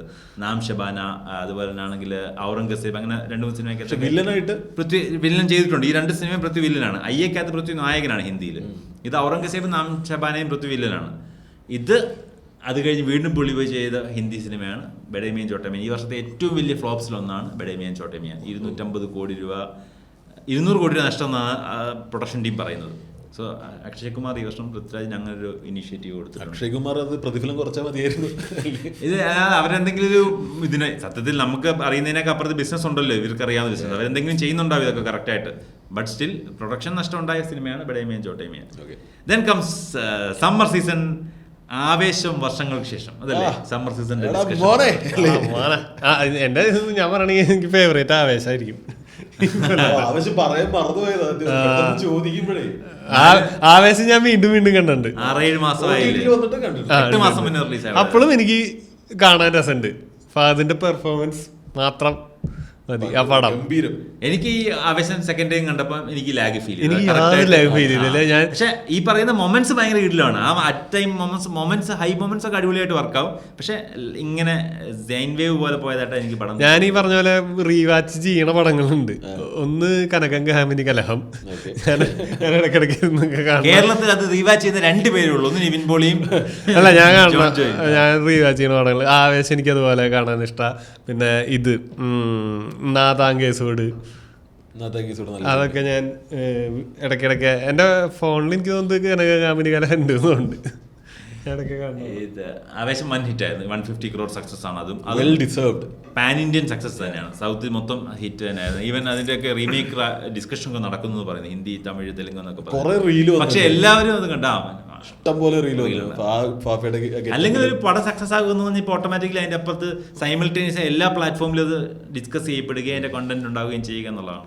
ആൻഡ് വർഷങ്ങൾക്ക് ശേഷം ഫോർ ദ മാർക്കറ്റിംഗ് റീസൺ ഈ വർഷം കണ്ട ഏറ്റവും നല്ല മാർക്കറ്റിംഗ് സ്ട്രാറ്റജി വർഷങ്ങൾക്ക് ശേഷം ഈ വർഷം ഓടിയ ഏറ്റവും നല്ല മാർക്കറ്റിംഗ് ഏറ്റവും നല്ല റിവ്യൂ വർഷങ്ങൾക്ക് ശേഷം അശ്വന്ത് ഗോക്ക് അത് വീണ്ടും ന്യായീകരിച്ചായിരുന്നു. പുള്ളി പറഞ്ഞത് പുള്ളിക്ക് ആ സമയം കണ്ടപ്പം നിവിൻ പോളിയുടെ ആ സീനോ തൊട്ട് പടം എലിവേറ്റ് ആയി. ഒറ്റയ്ക്ക് വന്നവനാണ് ആ പട്ടികളെ. അതായത് ഒരു സിനിമയിലെ ഏറ്റവും ഗുഡ് പെർഫോമൻസിൽ ഒന്നാണ് ശരിക്കും അത്. നിതിൻ മോളി എന്നുള്ള ക്യാരക്ടർ വൻകിടിലം പെർഫോമൻസ്. ആ പടത്തിന് ഭയങ്കര അടിപൊളി. ഞാൻ അതെ എന്ന് പറയുമ്പോൾ കുറച്ച് ആവശ്യം ചെറിയ തോതിൽ നിവിൻ പോളിയുടെ ശരിക്കും വർഷങ്ങൾക്ക് ശേഷത്തിന്റെ കണ്ടന്റുകളിൽ ഏറ്റവും നന്നായിട്ട് ഒഴിയത് ഇന്റർവ്യൂസ് ആണ്. ബേസിൽ ധ്യാൻ കോംബോ ഇരുന്നിട്ട് ചെയ്ത ഇന്റർവ്യൂ സമ്മതിക്കുകയും ചെയ്തു. ആവേശത്തിന് ഒന്ന് താഴ്ത്തി പറഞ്ഞത് ഇതോടാൻ വേണ്ടിയിട്ടാണെന്നുള്ളത്. 100 കോടി ക്ലബില് ഇന്റർവ്യൂ കയറിയിട്ടുണ്ട്. പടം കയറിയിട്ടുണ്ടാവും. പടം അവർക്ക് 70 crores 80 crores. ഒരു ആദ്യത്തെ ഒരാഴ്ച 2 ആഴ്ച ഒന്നും ആൾക്കാരൊന്നും ഇതിനെ കുറിച്ച് ഒരു ഇല്ല. പിന്നെ നെഗറ്റീവ് പറയാൻ തുടങ്ങി. അല്ലല്ല, തിയേറ്ററിൽ തന്നെ നെഗറ്റീവ് വരാൻ തുടങ്ങിയായിരുന്നു അപ്പോഴത്തേക്ക്. ഞാൻ എവിടെയും കേട്ടിട്ടില്ല. പക്ഷെ ഞാൻ ആ സിനിമ പോയിട്ട് സത്യം പറഞ്ഞു എനിക്ക് ഒട്ടും മറക്കാത്തൊരു സിനിമയാണ്. കുറെ നാൾ കഴിഞ്ഞ ആൾക്കാർക്ക് മിക്സഡ് റിവ്യൂ വന്നപ്പോൾ വേണമെങ്കിൽ ശ്രീനിവാസന്റെ സിനിമയ്ക്ക് ഒരു മാജിക് ഉണ്ട് തിയേറ്ററിൽ. അതിലൊരു നന്മ ഭാഗമുണ്ട്. അങ്ങനെയൊന്നുമില്ല, എല്ലാവർക്കും നമുക്ക് സ്റ്റിൽ എപ്പോഴും അതെനിക്ക് തോന്നുന്നത് ആളോടുള്ള ഇഷ്ടം കൊണ്ടാണ് എന്താണെന്ന് അറിയില്ല. എനിക്ക് പറഞ്ഞ പോലെ തിയേറ്റർ, പക്ഷെ ഹൃദയം എനിക്ക് ഇഷ്ടപ്പെട്ടില്ല. എനിക്ക് ഇഷ്ടപ്പെട്ടായിരുന്നു. പക്ഷെ അതെ, എനിക്ക് അതാണ് പറഞ്ഞത്, ഇതിന്റെ എന്തൊരു സാധനം കിടക്കുന്നുണ്ട്. സമ്മർ സീസണിലാണെങ്കിൽ എനിക്ക് തോന്നുന്നു കുറേ ഹിറ്റുകൾ ഉണ്ടായിട്ടുണ്ട്. ഈ ഏപ്രിലിലെ ഈ ആവേശവും വർഷങ്ങൾക്ക് ശേഷം അതിനുശേഷം മെയ് വന്നപ്പോഴത്തേക്ക് ഗുരുവായൂരമ്പലം നടയിലെ ടർബോ, തലവൻ, കുറേ സിനിമകൾ പറയാൻ നമുക്ക് പെട്ടെന്ന് പറയുമ്പോൾ നമ്മൾ ഈ കണ്ട 3 സിനിമകൾ അത്യാവശ്യം തിയേറ്ററിൽ ഓടുകയും കുഴപ്പമില്ലാത്ത റിവ്യൂസ് വരികയും ചെയ്ത്. ഇപ്പം ടർബോക്ക് എനിക്കൊന്ന് മിക്സഡ് ആവുന്നത്, പക്ഷെ തിയേറ്ററിൽ അത്യാവശ്യം ഓടുകയും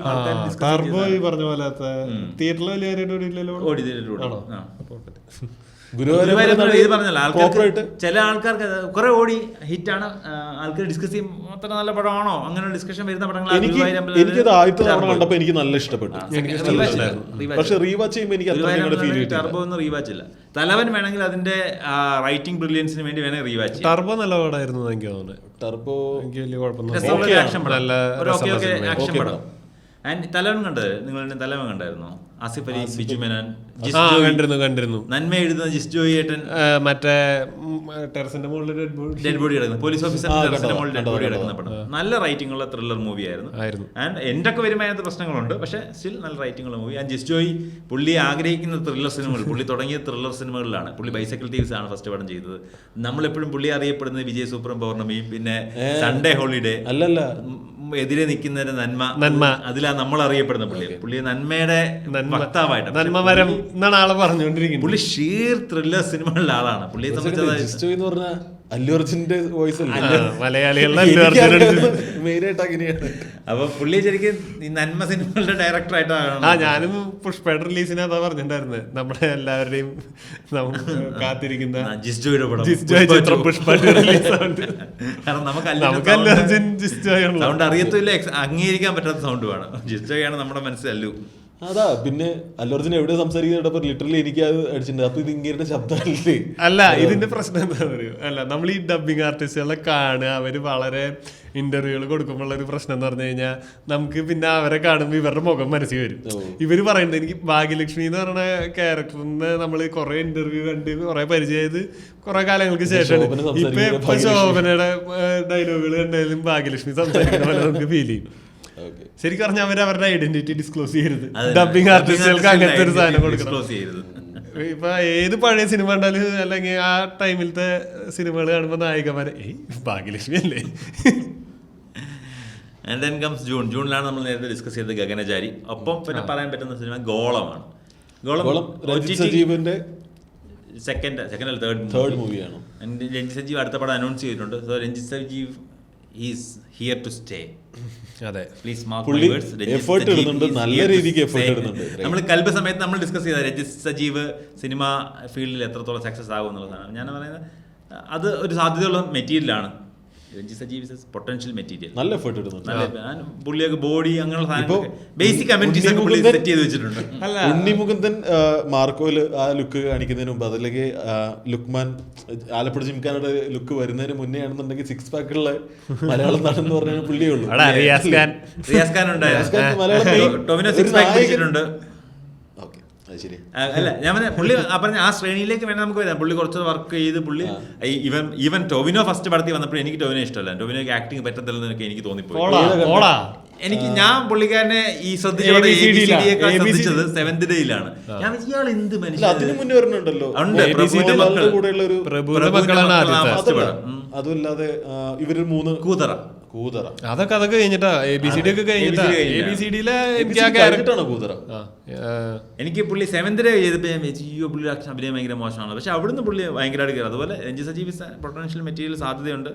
ആൻഡ് അവരുടെ പ്രൊഡക്ഷൻ ടീം ബാക്കപ്പ് ചെയ്യാനുണ്ട്. സോ രഞ്ജിത് സജീവിനെ ലോഞ്ച് ചെയ്തു അവരുടെ പ്രൊഡക്ഷൻ ടീം എല്ലാം പേരൻസ് തന്നെയാണ്. ഗോളം പ്രൊഡ്യൂസ് പേരൻസ് തന്നെയാണ്. അടുത്ത പടം അവർ അനൗൺസ് ചെയ്തിട്ടുണ്ട്. സോ അത് നോക്കാം. ആൻഡ് ജൂലൈയിൽ ഞാൻ ഇതിൻ്റെ ഇപ്പോൾ ഡിസ്കസ് ചെയ്തത് ഞാൻ മിസ്സായ പടമാണ് ലെവൽ ക്രോസ്.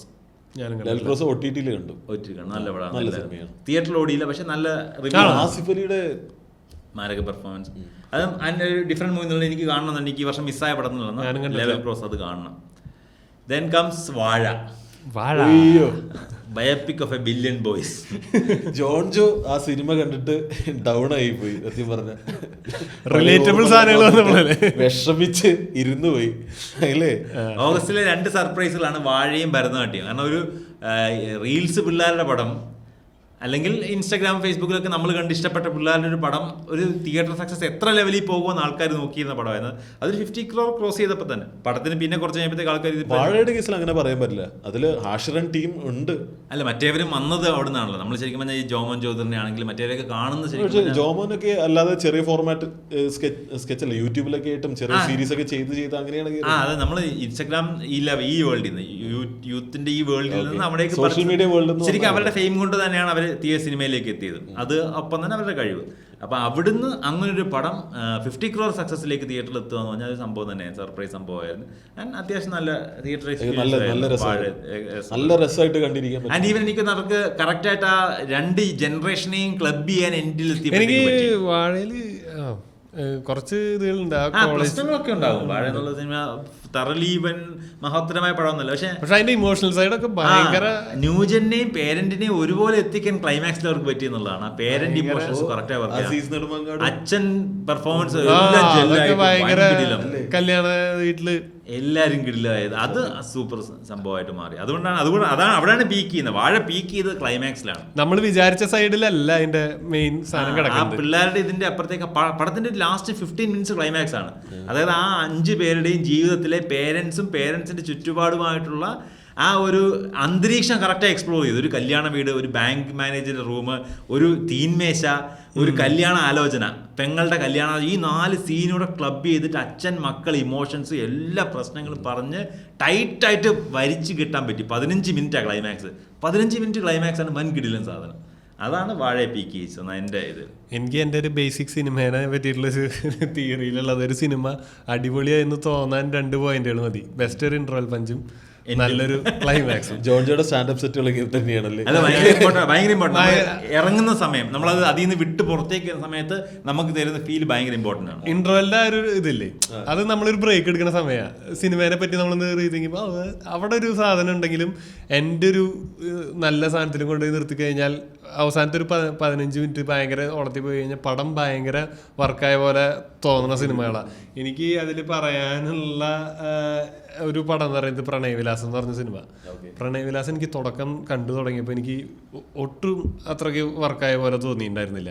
പിന്നെ ഇവരുടെ മറ്റേ ഹക്കീം പറഞ്ഞ ഒരു പോർഷനും ആ ഒരു സാധനമല്ലേ, അതിലാണ് ഈ പടം ഭയങ്കര കയറി പോണത്. എനിക്ക് അങ്ങനെ തോന്നിയിട്ടുണ്ട്. എനിക്ക് തോന്നിയിട്ടുള്ളൊരു സംഭവം, അതായത് ഒരു പടത്തിനെ വർക്കാക്കാൻ ഒരു നല്ലൊരു ഇന്റർവൽ പഞ്ചും ഒരു ക്ലൈമാക്സിനും മൊത്തം പടം ഭയങ്കര ഹൈ എന്ത് പറഞ്ഞാൽ ജോൺ അവസാനം 23, 22, 21 പടത്തിലേക്ക് പോകുന്നുള്ളത് കൊണ്ട് വേണ്ട. അല്ല, ഞാൻ പറഞ്ഞതാ, ഞാൻ എന്റെ തിയറികൾ ഇറക്കി വെക്കുന്നത് അതിന്റെ എക്സ്പ്ലനേഷൻ ആണ് കറക്റ്റ്. ഈ വർഷത്തെ എക്സാമ്പിൾ ഇടുക അത് പറ്റത്തില്ല. പ്രണയവില ഞാൻ ഈ തിയറി ഉണ്ടാക്കിയെടുക്കുന്ന സമയം അതൊക്കെയാണ്. ഈ വർഷം എക്സാമ്പിൾ മാർക്കോ, നീ പടത്തിനകത്ത് ഓക്കെ ഇത് ഓക്കെ പടമാന്ന് പറയുന്നിടത്ത് നിന്നെ ഒരു ഇന്റർവെല്ലിൽ വൻ കിടിലായിട്ടില്ല നിന്നെ ഇറക്കി വിട്ടവര്. ആ ഇന്റർവെൽ ഫൈറ്റ് അല്ലേ നിനക്ക് ഭയങ്കര കിടിലായിട്ട് തോന്നിയത്? മാർക്കോല് ഏറ്റവും വർക്ക് ചെയ്യുന്ന ഇഷ്ടപ്പെട്ടെന്ന് പറഞ്ഞു കഴിഞ്ഞാൽ 4 ഫൈറ്റ് സീക്വൻസ്. അതിലെ ബെസ്റ്റ് ഫൈറ്റ് സീക്വൻസ് ഒന്ന് വന്നത് ഇന്റർവെല്ലിലാണ്. ഒന്ന് ആ കാർഡിനകത്തുള്ള ഫൈറ്റ് ക്ലൈമാക്സിനെക്കാളും എനിക്ക് ഇഷ്ടപ്പെട്ടു. അടിപൊളിയായിരുന്നു. അത് കഴിഞ്ഞിട്ട് ഫോർട്ട് കൊച്ചിയിലെ ഗസ്റ്റ് അവിടെ സ്റ്റെയർ കേസ് സീൻ, ആ ഫോർട്ട് കൊച്ചിയിലേക്ക് വരുന്ന ഫൈറ്റ് തുടങ്ങി ആ സ്റ്റെയർ കേസ് തുടങ്ങുമ്പോൾ തൊട്ട് സിംഗിൾ ഷോട്ട് അത്. ആ സ്റ്റെയർ കേസ് ഇടയിൽ ചെറിയ ട്രാൻസിഷൻ ഇല്ല, മൂവ്മെന്റ് ടെറസിലോട്ട് പോകുമ്പോൾ ഞാൻ സ്റ്റെയർ കേസിൽ നിന്ന് പുള്ളി എൻ്റർ ആവുന്ന first shot to camera movement ആണ് മൊത്തം. അത്ര ആൾക്കാരെ പുള്ളി സ്റ്റെയറിൽ അടിക്കുന്നത് മൊത്തം ക്യാമറ മൂവ്മെന്റ്, പിന്നെ വീട്ടില് ഭയങ്കര ഗോറാണ്. എനിക്കൊന്ന് കൊറിയയില് ഇത് ചിലപ്പോൾ വർക്കാവുന്ന ഇതുകൊണ്ടായിരിക്കും, അവർക്ക് ഗോർ കണ്ട് ശീലിച്ച അല്ലെങ്കിൽ അവിടെ ഹിറ്റ് ആയിരിക്കുന്ന ഒരു കൾച്ചർ ഉണ്ടെന്ന് തോന്നുന്നു. പിന്നെ ക്ലൈമാക്സ് ഫൈറ്റർ തിരിച്ച് പഞ്ച് ബാക്ക്. അതാ എനിക്ക് അതിൽ ഏറ്റവും വർക്ക് ചെയ്യുന്നത്. ചിലയിടത്ത് മാസ് വരുന്നിടത്ത് റസൽ ക്യാരക്ടർ ചിലപ്പോൾ പുള്ളിന്റെ മേളിൽ സ്കോർ ചെയ്യും, അതല്ലെങ്കിൽ ആ വില്ലൻ വരുമ്പോൾ പുള്ളി സ്കോർ ചെയ്യുന്നുണ്ട്. ചിലയിടത്ത് ഫുൾ വേർഷൻ റിലീസ് ചെയ്യുമ്പോൾ അത് മേക്കപ്പ് ചെയ്തില്ലെങ്കിൽ എൻ്റെ അഭിപ്രായം ആ പടത്തിന്റെ കോൺസെപ്റ്റിൽ വില്ലനാണ് ജയിച്ചത്, നായകനല്ല, മാർക്കോ അല്ല ജയിച്ചത്. കാരണം ഒരു ലെവലിലും പുള്ളിയെ ഇമോഷണലി ഹർട്ട് ചെയ്യാനോ ടോർച്ചർ ചെയ്യാനോ മരണത്തിനേക്കാൾ വലിയ വേദന കൊടുക്കാനോ നമ്മൾ കണ്ട മാർക്കോ സിനിമയ്ക്കകത്ത് പറ്റില്ല. സൈറസിനോട് മാർക്കോ പറയുന്നൊരു സാധനമുണ്ട്, നീ മരണത്തിനേക്കാൾ വലിയ വേദനയായിരുന്നു. പക്ഷെ പുള്ളി അറിഞ്ഞിട്ടില്ല. അത് പുള്ളി അറിയിക്കാതെയാണ്, പടം കണ്ടവർക്ക് മനസ്സിലാവും, പുള്ളി അറിയിക്കാതെ എൻഡ് ആവുന്ന ഈ പടം. അല്ല മരണത്തിനേക്കാൾ വലിയ വേദന ഒറ്റ വെട്ടിൽ തീർക്കുന്നതല്ല ശരിക്കും. നമ്മൾ ഉണ്ണിമൂന്ന് എനിക്ക് മതിയായില്ല. എനിക്ക് സൈറസ് അനുഭവിച്ചില്ല. അത് വെള്ളമായിരുന്നു, നാച്ചുറലായിരുന്നു. അല്ല വാട്ടവർ. അപ്പോ അവിടെ ചെയ്യാൻ പറ്റുന്ന ഒരേ ഒരു കാര്യം ഇത് രക്ഷിക്കുന്ന പുള്ളിയുടെ ഈ സാധനം, കുട്ടിയെ രക്ഷിക്കുന്ന സാധനം നടന്നു. പക്ഷെ എന്റെ കോൺസെപ്റ്റില് ഇവനെ കൊടുക്കാനുള്ള പണി തീർന്നില്ല എന്നാണ്. പക്ഷെ എനിക്ക് OTT അവരെന്തോ പറയുന്നുണ്ട്, അതായത് ഫുൾ റിലീസ് ചെയ്യുമ്പോ എന്തൊക്കെ ഉണ്ടെന്നൊക്കെ തോന്നുന്നു. സോ അതിലത് അതൊക്കെ എന്തിനും വരുമെന്ന് നോക്കും. നമുക്ക് തിരിച്ച് ഓഗസ്റ്റിലേക്ക് വന്നാൽ ഞാൻ സർപ്രൈസ് ഹിറ്റ് എന്ന് പറഞ്ഞാൽ ഭരതനാട്യം ഞാൻ തിയേറ്ററിൽ കണ്ടായിരുന്നു. ഞാൻ തിയേറ്ററിൽ കാണുമ്പോൾ ആവറേജ് ആളുണ്ട്. എനിക്ക് വർക്കാവാത്തതിനേക്കാൾ കൂടുതൽ ആൾക്കാർക്ക് വർക്കായതുപോലെ എനിക്ക് അത്യാവശ്യം നന്നായി വർക്കായി പടം. പക്ഷെ ഞാൻ നോക്കുമ്പോൾ ഓരോ സീനിനും ആൾക്കാർ ചിരിക്കുന്നു. അപ്പോൾ നല്ല കോമഡി ആയിട്ട് ഞാൻ ഈ വർഷം കണ്ട ഏറ്റവും നല്ല കോമഡി സിനിമ ശരിക്കും ഭരതനാട്യമാണ്. എന്ത് രസമായിട്ടാണ് അതിനകത്തെ ഫൺ സില്ലി സിമ്പിൾ തിങ്സ് എഴുതി. ആൻഡ് അതിൽ എൻഡിൽ ഭയങ്കര ഇമോഷണൽ ആയിട്ട് നിങ്ങളത് നിങ്ങളെ ഞാൻ പ്രസ് ചെയ്തിട്ട് നല്ല പടം ഞാൻ പറഞ്ഞത് കണ്ട് നിങ്ങൾ തുടക്കം ഇത്തിരി ഡൗൺ ആണെന്ന് പറഞ്ഞിട്ട് പിന്നെ കയറിയ പടം. പക്ഷെ സായികുമാറിന്റെ ക്യാരക്ടറിനെ അവർ ഫ്ലിപ്പ് ചെയ്യുന്ന ഒരു സാധനം, അതാണ് ഗെയിം മാറിയത്. സൈജു കുറുപ്പ് ചെയ്തിട്ടുണ്ട്. ഭയങ്കര സൈജു കുറുപ്പ് പ്രൊഡക്ഷൻ പടം, ഇത് തോന്നിയിട്ടുണ്ടാവും, സ്ക്രിപ്റ്റ് പോലെ തോന്നിയിട്ടുണ്ടാവും. വർക്കാവാതെ തിരിച്ചു വന്നപ്പം അവർക്കും തിയേറ്റർ വലിയ സക്സസ് അല്ലായിരുന്നു. പക്ഷെ എനിക്കൊന്ന് ഓവറോൾ ബിസിനസ് ലാഭമായിട്ടുണ്ടാവണം. ഭരതനാട്യം OTT ആമസോണിൽ വർക്കായിട്ടുണ്ടാവണം. ആൻഡ് ദെൻ സെപ്റ്റംബറിൽ വരുമ്പോഴത്തേക്ക് അജയന്റെ 2ാം വർഷം, കിഷ്കിന്താകാണ്ട് ഇതാണ് എടുത്ത് പറയുന്ന 2 സാധനങ്ങൾ. അജയന്റെ 2ാം വർഷം ഫോർ ദ വർക്ക്. കിഷ്കിന്താകാണ്ഡം ആദ്യമേ സ്ക്രിപ്റ്റ് ഇത് രണ്ടും കണ്ടായിരുന്നു. ഇത് രണ്ടും ഞാൻ കണ്ടു. ഏതൊക്കെയായിരുന്നു? അജയന്റെ 2ാം വർഷം കിഷ്കിന്ത കണ്ടു. അജയന്റെ 2ാം വർഷം പ്രൊഡക്ഷൻ രണ്ടും ഞാൻ OTT നിങ്ങൾക്ക് OTT കണ്ടപ്പോ ഇഷ്ടപ്പെട്ടില്ലേ? എനിക്ക് എനിക്ക് നന്നായിട്ട് ഇഷ്ടപ്പെട്ടു. എനിക്ക് അതുപോലെ കങ്കു OTT കണ്ടായിരുന്നു. എന്റെ പൊന്നോ, കങ്കു ഭയങ്കര ഫെയിലിയറും ഫ്ലോപ്പും ആയിരുന്നു. എനിക്ക് നിങ്ങൾ OTT കണ്ടു നോക്കി. എനിക്ക് OTT അത് വർക്കാവും. OTT-ലാണ് ഞാൻ കാണുന്നത്. നീ ഫുൾ കണ്ടില്ല, കാണേണ്ട പ്രശ്നം കണ്ടില്ല. അതാ ഞാൻ മാക്സിമം ഞാൻ ട്രൈ ചെയ്യുന്നുണ്ട്. ഞാൻ ഇരുന്ന് അത് നീ അവിടുന്ന് അത് കങ്കുവയിലേക്ക് ഒന്ന് വാ. പുള്ളി മറ്റേ അവിടെ ദിശാ പട്ടാണിക്ക് വന്നിട്ട് അയ്യോ പൊടിച്ചതിന്റെ എന്നൊക്കെ പറഞ്ഞു നിർത്തി. നീ ഫ്ലാഷ് ബാക്ക് ഇപ്പൊ അവിടെ ദിശാ പത്താനി ഇല്ല, പഴയ കാലഘട്ടത്തിൽ ദിശാ പത്താനി ഇല്ല. അല്ല അതുവരെ ക്രിഞ്ചടിച്ച് ഇതും കൂടെ കണ്ടപ്പോ മതിയായി നിർത്തിയത്. കിഷ്കിന്താകണ്ഠം ഭയങ്കര കിടിലം, ഭയങ്കര കിടിലം. അത് ഈ പറഞ്ഞ പോലെ തന്നെ സ്ലീപ്പർ ഹിറ്റാ. ത്രൂ ഔട്ട് നമുക്ക് ഒരു ഐഡിയ തരാനില്ല. പക്ഷെ ഞാൻ അതൊരു കാര്യം ചോദിക്കട്ടെ, എന്റെ കൂട്ടുകാരനോട് ഞാൻ സംസാരിച്ചു, പറഞ്ഞു എടാ എനിക്ക് കിഷ്കിന്താകണ്ഠം ഭയങ്കര ഇഷ്ടപ്പെട്ടു എന്ന് പറഞ്ഞപ്പോൾ അവൻ ചോദിച്ചു എടാ എന്തിനാണ് ഇവൻ ഇങ്ങനെ ഈ ബാക്കിയുള്ളവരിട്ട് കഷ്ടപ്പെടുത്തുന്നത്? ഒന്നാമത് അവന്റെ കല്യാണം എന്താണ് ഭാര്യ മരിച്ചിട്ട് ഒന്നാമത്തെ വർഷം രണ്ടാമത്തെ വർഷം അവൻ വേറൊരാളെ കണ്ടുപിടിക്കുന്നു, പ്രണയിക്കുന്നു, അവിടെ ഒരു കല്യാണം ചുമ്മാ അറേഞ്ച് മാരേജ് ആണ്. ഓക്കെ എനിവേ വീട്ടിലൊരാളോട് ആവശ്യമുണ്ട്. അതായത് ഒറ്റയ്ക്ക് അവന് സർവേ അപ്പൻ ജോലിക്ക് പോകുന്ന ഒരാള് അവൻ എന്തായാലും വീട്ടിലൊരാൾ വേണം, ഒരു ഓർത്തഡോക്സ് ട്രഡീഷണൽ. പക്ഷെ അങ്ങനെ ഒരു കുട്ടിയല്ല അവള്, അതല്ലെന്ന് പ്രത്യേകം പറയുന്നുണ്ട്, അതിന് സൂചന തരുന്നുണ്ട്. അതുകൊണ്ട് എന്റെ പോയിന്റ് അതല്ല. അപ്പൊ ഇവൻ ചോദിച്ച കാര്യങ്ങൾ ഇതാണ്. അപ്പൊ ഒന്ന് ഇത് ഇങ്ങനെ പറഞ്ഞു, എന്നിട്ട് ഇവൻ അറിയാലോ കാര്യങ്ങള്, ഇവൻ എന്തിനാണ് അളിയനെ ഇട്ട് ടോർച്ചർ ചെയ്യുന്നത്? അളിയനെ ടോർച്ചർ അതായത് വേറൊരു ഒരു ബോഡി കിട്ടിയെന്ന് പറഞ്ഞിട്ട് ഇവൻ എന്തിനാണ് സാറ്റിസ്ഫൈ ചെയ്യാൻ വേണ്ടി? അത് ഒരു പറയാൻ പറ്റില്ലടാ, ഒരു വീക്ക് ലിങ്ക് അല്ലേ. ഒരു രഹസ്യം ഒരാളുടെ മനസ്സിൽ ഇരിക്കുമ്പോൾ വളരെ സേഫ് ആണ്. ആ രഹസ്യം ഒരാളുടെ മനസ്സിൽ മാത്രമേ ഉള്ളൂ, ആസിഫലിന്റെ. മറ്റേ മനസ്സിൽ വന്നും പോയിരിക്കുന്ന രഹസ്യം ആൾക്കറിയില്ല. ആളെന്നും സോർട്ട് ഔട്ട് ചെയ്യാൻ അവിടെ എന്താണ് പ്രൊട്ടക്ട് ചെയ്യാൻ നോക്കുന്നത്? ശരിക്കും അപ്പനെ പ്രൊട്ടക്ട് ചെയ്യാൻ നോക്കുന്നത്. കേസിൽ പെടാൻ സാധ്യതയുള്ള ആൾ അപ്പനും ഇവനുമാണ്. ഭാര്യ ആള് ഭാര്യ കയ്യിൽ നിന്ന് പറ്റിയ പാടോണ്ടല്ലേ കൊച്ചു. അപ്പൊ അങ്ങനെ അങ്ങനെയല്ലേ? അല്ലല്ല, അങ്ങനെ അത് ഇനി പ്രൂവ് ചെയ്യാൻ പറ്റത്തില്ല, ആളില്ല ഇനി. അത് ഭാര്യ തോക്കുള്ളത് അപ്പന്റെയാണ്, മരിച്ചത് കൊച്ചിനെ കൊണ്ടുപോയി കുഴിച്ചിട്ടേക്കുന്ന അപ്പനാണ്. ഇത് തിരിഞ്ഞു വരാ അപ്പന്റെ മേളിൽ വരുന്നുള്ളതുകൊണ്ടാണ് അപ്പനെ പ്രൊട്ടക്ട് ചെയ്യാൻ വേണ്ടി അതുകൊണ്ടാണ് ഇവർ ഇത്രയും പിടിച്ചിരിക്കുന്നത്. പുള്ളി അത് സാക്രിഫൈസ് മൊത്തം അതിനു വേണ്ടിയാണ്. ഇനി ഞാൻ അവനെ വിളിച്ച് പറയട്ടെ. അതാ ചില സിനിമയിൽ ആൾക്കാർ അവരെന്താ ഉദ്ദേശിക്കുന്നത് പ്രോപ്പറായി മനസ്സിലായി. ചിലപ്പോൾ ഇതിന്റെ അപ്പുറത്തേക്ക് അതിനെ ഇമോഷണലി ഇനി ഡീകോഡ് ചെയ്യാൻ ഒരുപാട് സാധനങ്ങളുണ്ട്. നമ്മൾ വീണ്ടും ഞാൻ റീവാച്ച് ചെയ്തില്ല, എനിക്ക് കിഷ്കിന്താണ് റീവാച്ച് ചെയ്തിട്ടുണ്ട്. കാണാൻ പറ്റാവുന്ന ആ ഒരു വർക്ക് നല്ല, മ്യൂസിക് ഒക്കെ നല്ല സൂപ്പർ ആയിട്ടുണ്ട്. എനിക്ക് പറയുന്ന പോലെ നമ്മുടെ വിജയരാഘവൻ എന്ന് പറഞ്ഞ ആക്ടർ എക്സലൻസിലേക്ക് കിടിലം സാധനം.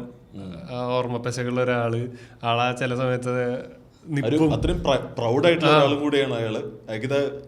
അയാള് മറ്റേ ഇയാളെ ആ ഡോക്ടറിനെ പൊട്ടിക്കാൻ നോക്കണ സമയം ഇതുണ്ടല്ലോ, ആ സമയത്ത് സംഭവമൊക്കെ ഭയങ്കര കിടിലനായിട്ട് നല്ല പെർഫോമൻസും എല്ലാം കൊണ്ട് അതൊരു ഫുൾ പാക്കേജ്. ത്രില്ലറാണ്, ഇമോഷണൽ എലമെന്റ്സ് ഉണ്ടായിരുന്നു, എല്ലാം നല്ല ആക്ടിങ്, ഒരു സെറ്റ് ഓഫ് ആക്ടേഴ്സ് എല്ലാം അടിപൊളിയായി ചെയ്തു. സോ കിഷ്കിന്താകണ്ഠം ബെറ്റർ മൂവീസിൽ ഒന്നാണ്. ഇത് സത്യം പറഞ്ഞാൽ ഞാനിങ്ങനെ കൂടുതൽ തിയേറ്ററിൽ പോയി കാണണം ചിന്തിച്ച് തുടങ്ങുന്ന ഒരു സമയം കൂടെയാണ്. കിഷ്കിന്താകണ്ഠം ഓക്കെ ഞാൻ കാണണം പറഞ്ഞ് പ്രൊക്കാസ്റ്റിനേറ്റ് ചെയ്ത് അവസാനം കണ്ടില്ല.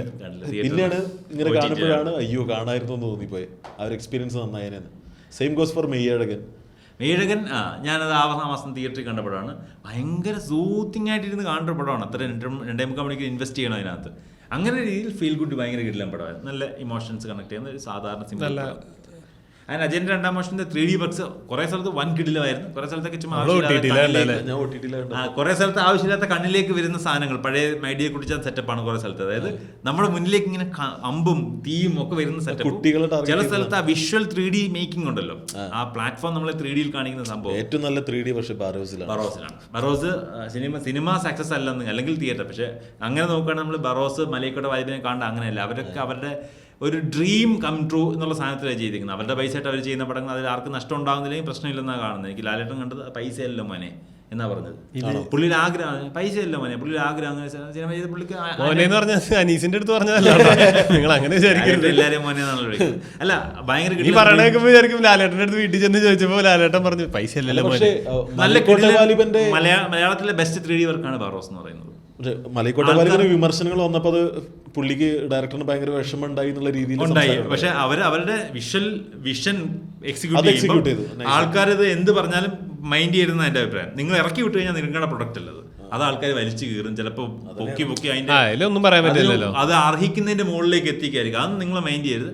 നിങ്ങൾ നിങ്ങളുടെ ജോലി ചെയ്ത് കഴിഞ്ഞു, കിട്ടാനുള്ളത് വാങ്ങിച്ചോണം, അതിന് പിന്നെ കിട്ടുന്നത് വാങ്ങിച്ചോണം. ദെൻ കംസ് ഒക്ടോബറിൽ പല്ലോട്ടി നമ്മളോട് ഡിസ്കസ് ചെയ്ത് കഴിഞ്ഞു. OTT ഇപ്പോൾ ഉണ്ട്, നിങ്ങൾ കാണുക. പല്ലോട്ടി ആമസോൺ പ്രൈം ആയിരുന്നു. പല്ലോട്ടി ആമസോൺ പ്രൈം ആണ് അതിന്റെ ഓർമ്മ. കാണുക. പല്ലോട്ടി നല്ലൊരു എക്സ്പീരിയൻസ് ആണ്. സായിദിക്കാട്ട് നല്ല വർക്കുള്ള ഒന്നാണ്. ആമസോൺ പ്രൈമില്ല. പിന്നെ പണി ജോർജ് ഡയറക്ടർ ഡെബ്യൂ. അത്യാവശ്യം നല്ല പടം. ആൻഡ് അതിലെ വില്ലൻ ക്യാരക്ടർ ചെയ്ത സാഗർ സൂര്യയും ജുനൈസും വൻകിടിലം. നമ്മൾ റീസെന്റ് കണ്ട നല്ല വില്ലൻ പ്രസന്റേഷൻസിലൊന്നാണ്, ഈ വർഷത്തെ നല്ല വില്ലൻ ക്യാരക്ടേഴ്സിലൊന്നാണ് സൈറസ് മാർക്കോയിലേത്. പണിയിലെ ഈ രണ്ട് പിള്ളേരൊക്കെ നല്ല കിടിലം വില്ലൻ. അനുരാഗ് കശ്യപ്, മഹാരാജയിലെ അനുരാഗ് കശ്യപ്, മഹാരാജ മാത്രമല്ല റൈഫിൾ ക്ലബ്, അനുരാഗ് കശ്യപ് നല്ല കിടിലം വില്ലായിരുന്നു, സൂപ്പർ അടിപൊളി നല്ല വില്ലായിരുന്നു. ആൻഡ് നവംബറിൽ ഒരു സർപ്രൈസ് ഹിറ്റ് ഉണ്ടായിരുന്നു, മുറ. തിയേറ്ററിൽ അത്യാവശ്യം ഓടുകയും ചെയ്തു. ഒറ്റിറ്റിൽ ഇപ്പൊ ആൾക്കാർ കണ്ടു. എനിക്ക് ഇഷ്ടപ്പെട്ടു. നല്ലൊരു റോ ഗാങ്സ്റ്റർ ഫ്ലിക്കും പടം, നല്ല രസമാണ്. ആ പിള്ളേരെല്ലാം രക്ഷപ്പെടേണ്ട പിള്ളേരാണ്. ഋതുഹാറും എന്തായാലും ഓൾ വി ഇമാജിൻ പുള്ളി രക്ഷപ്പെടേണ്ട പുള്ളി മാത്രമല്ല 4 പിള്ളേർ. എനിക്ക് അവന്മാരെല്ലാവരും ഇഷ്ടപ്പെട്ടു. നല്ല പെർഫോമൻസ്, നന്നായി ഫൈറ്റ് ചെയ്യുന്നു. ആ റോ ഫൈറ്റ് ഋതുഹാറും കുറച്ചുകൂടെ ആ ക്യാരക്ടർ മീറ്റി ആയിട്ടുള്ളതും പുള്ളിക്കാരനാണല്ലോ. പിന്നെ സൂക്ഷ്മദർശിനി, ലക്കി ഭാസ്കറാണ് നവംബറിലുണ്ടായത്. രണ്ടും ഹിറ്റ് പടങ്ങളാണ്. ലക്കി ഭാസ്കർ ദുൽഖറിന്റെ വീണ്ടും 100 crore. ലക്കി ഭാസ്കർ ഞാൻ കണ്ടിരുന്നു. തെലുങ്ക് പടമാണ് ശരിക്കും, പക്ഷെ മലയാളമാണ് ഇവിടെ ഹിറ്റ് ആയത്. തെലുങ്കിലും മലയാളത്തിലും ഹിറ്റാണ് ഈ പടം. കുറച്ച് സമയത്തിന് ശേഷമുള്ള ഹിറ്റാണ്. അല്ല, മലയാളത്തിൽ പുള്ളിക്ക് ശരിക്കും പറഞ്ഞാൽ പുള്ളി അങ്ങനെ വേർതിരിക്കാൻ പറ്റില്ല. കാരണം സീതാരാമൻ മലയാളത്തിൽ ഹിറ്റായിരുന്നു, തെലുങ്കിൽ ഹിറ്റായിരുന്നു. ലക്കി ഭാസ്കർ മലയാളത്തിൽ തെലുങ്കിൽ ഹിറ്റായിരുന്നു. പുള്ളി കൊത്തയുടെ ക്ഷീണം മാറ്റി വേണമെങ്കിൽ ലക്കി ഭാസ്കറിലൂടെ വേണേൽ പറയാം.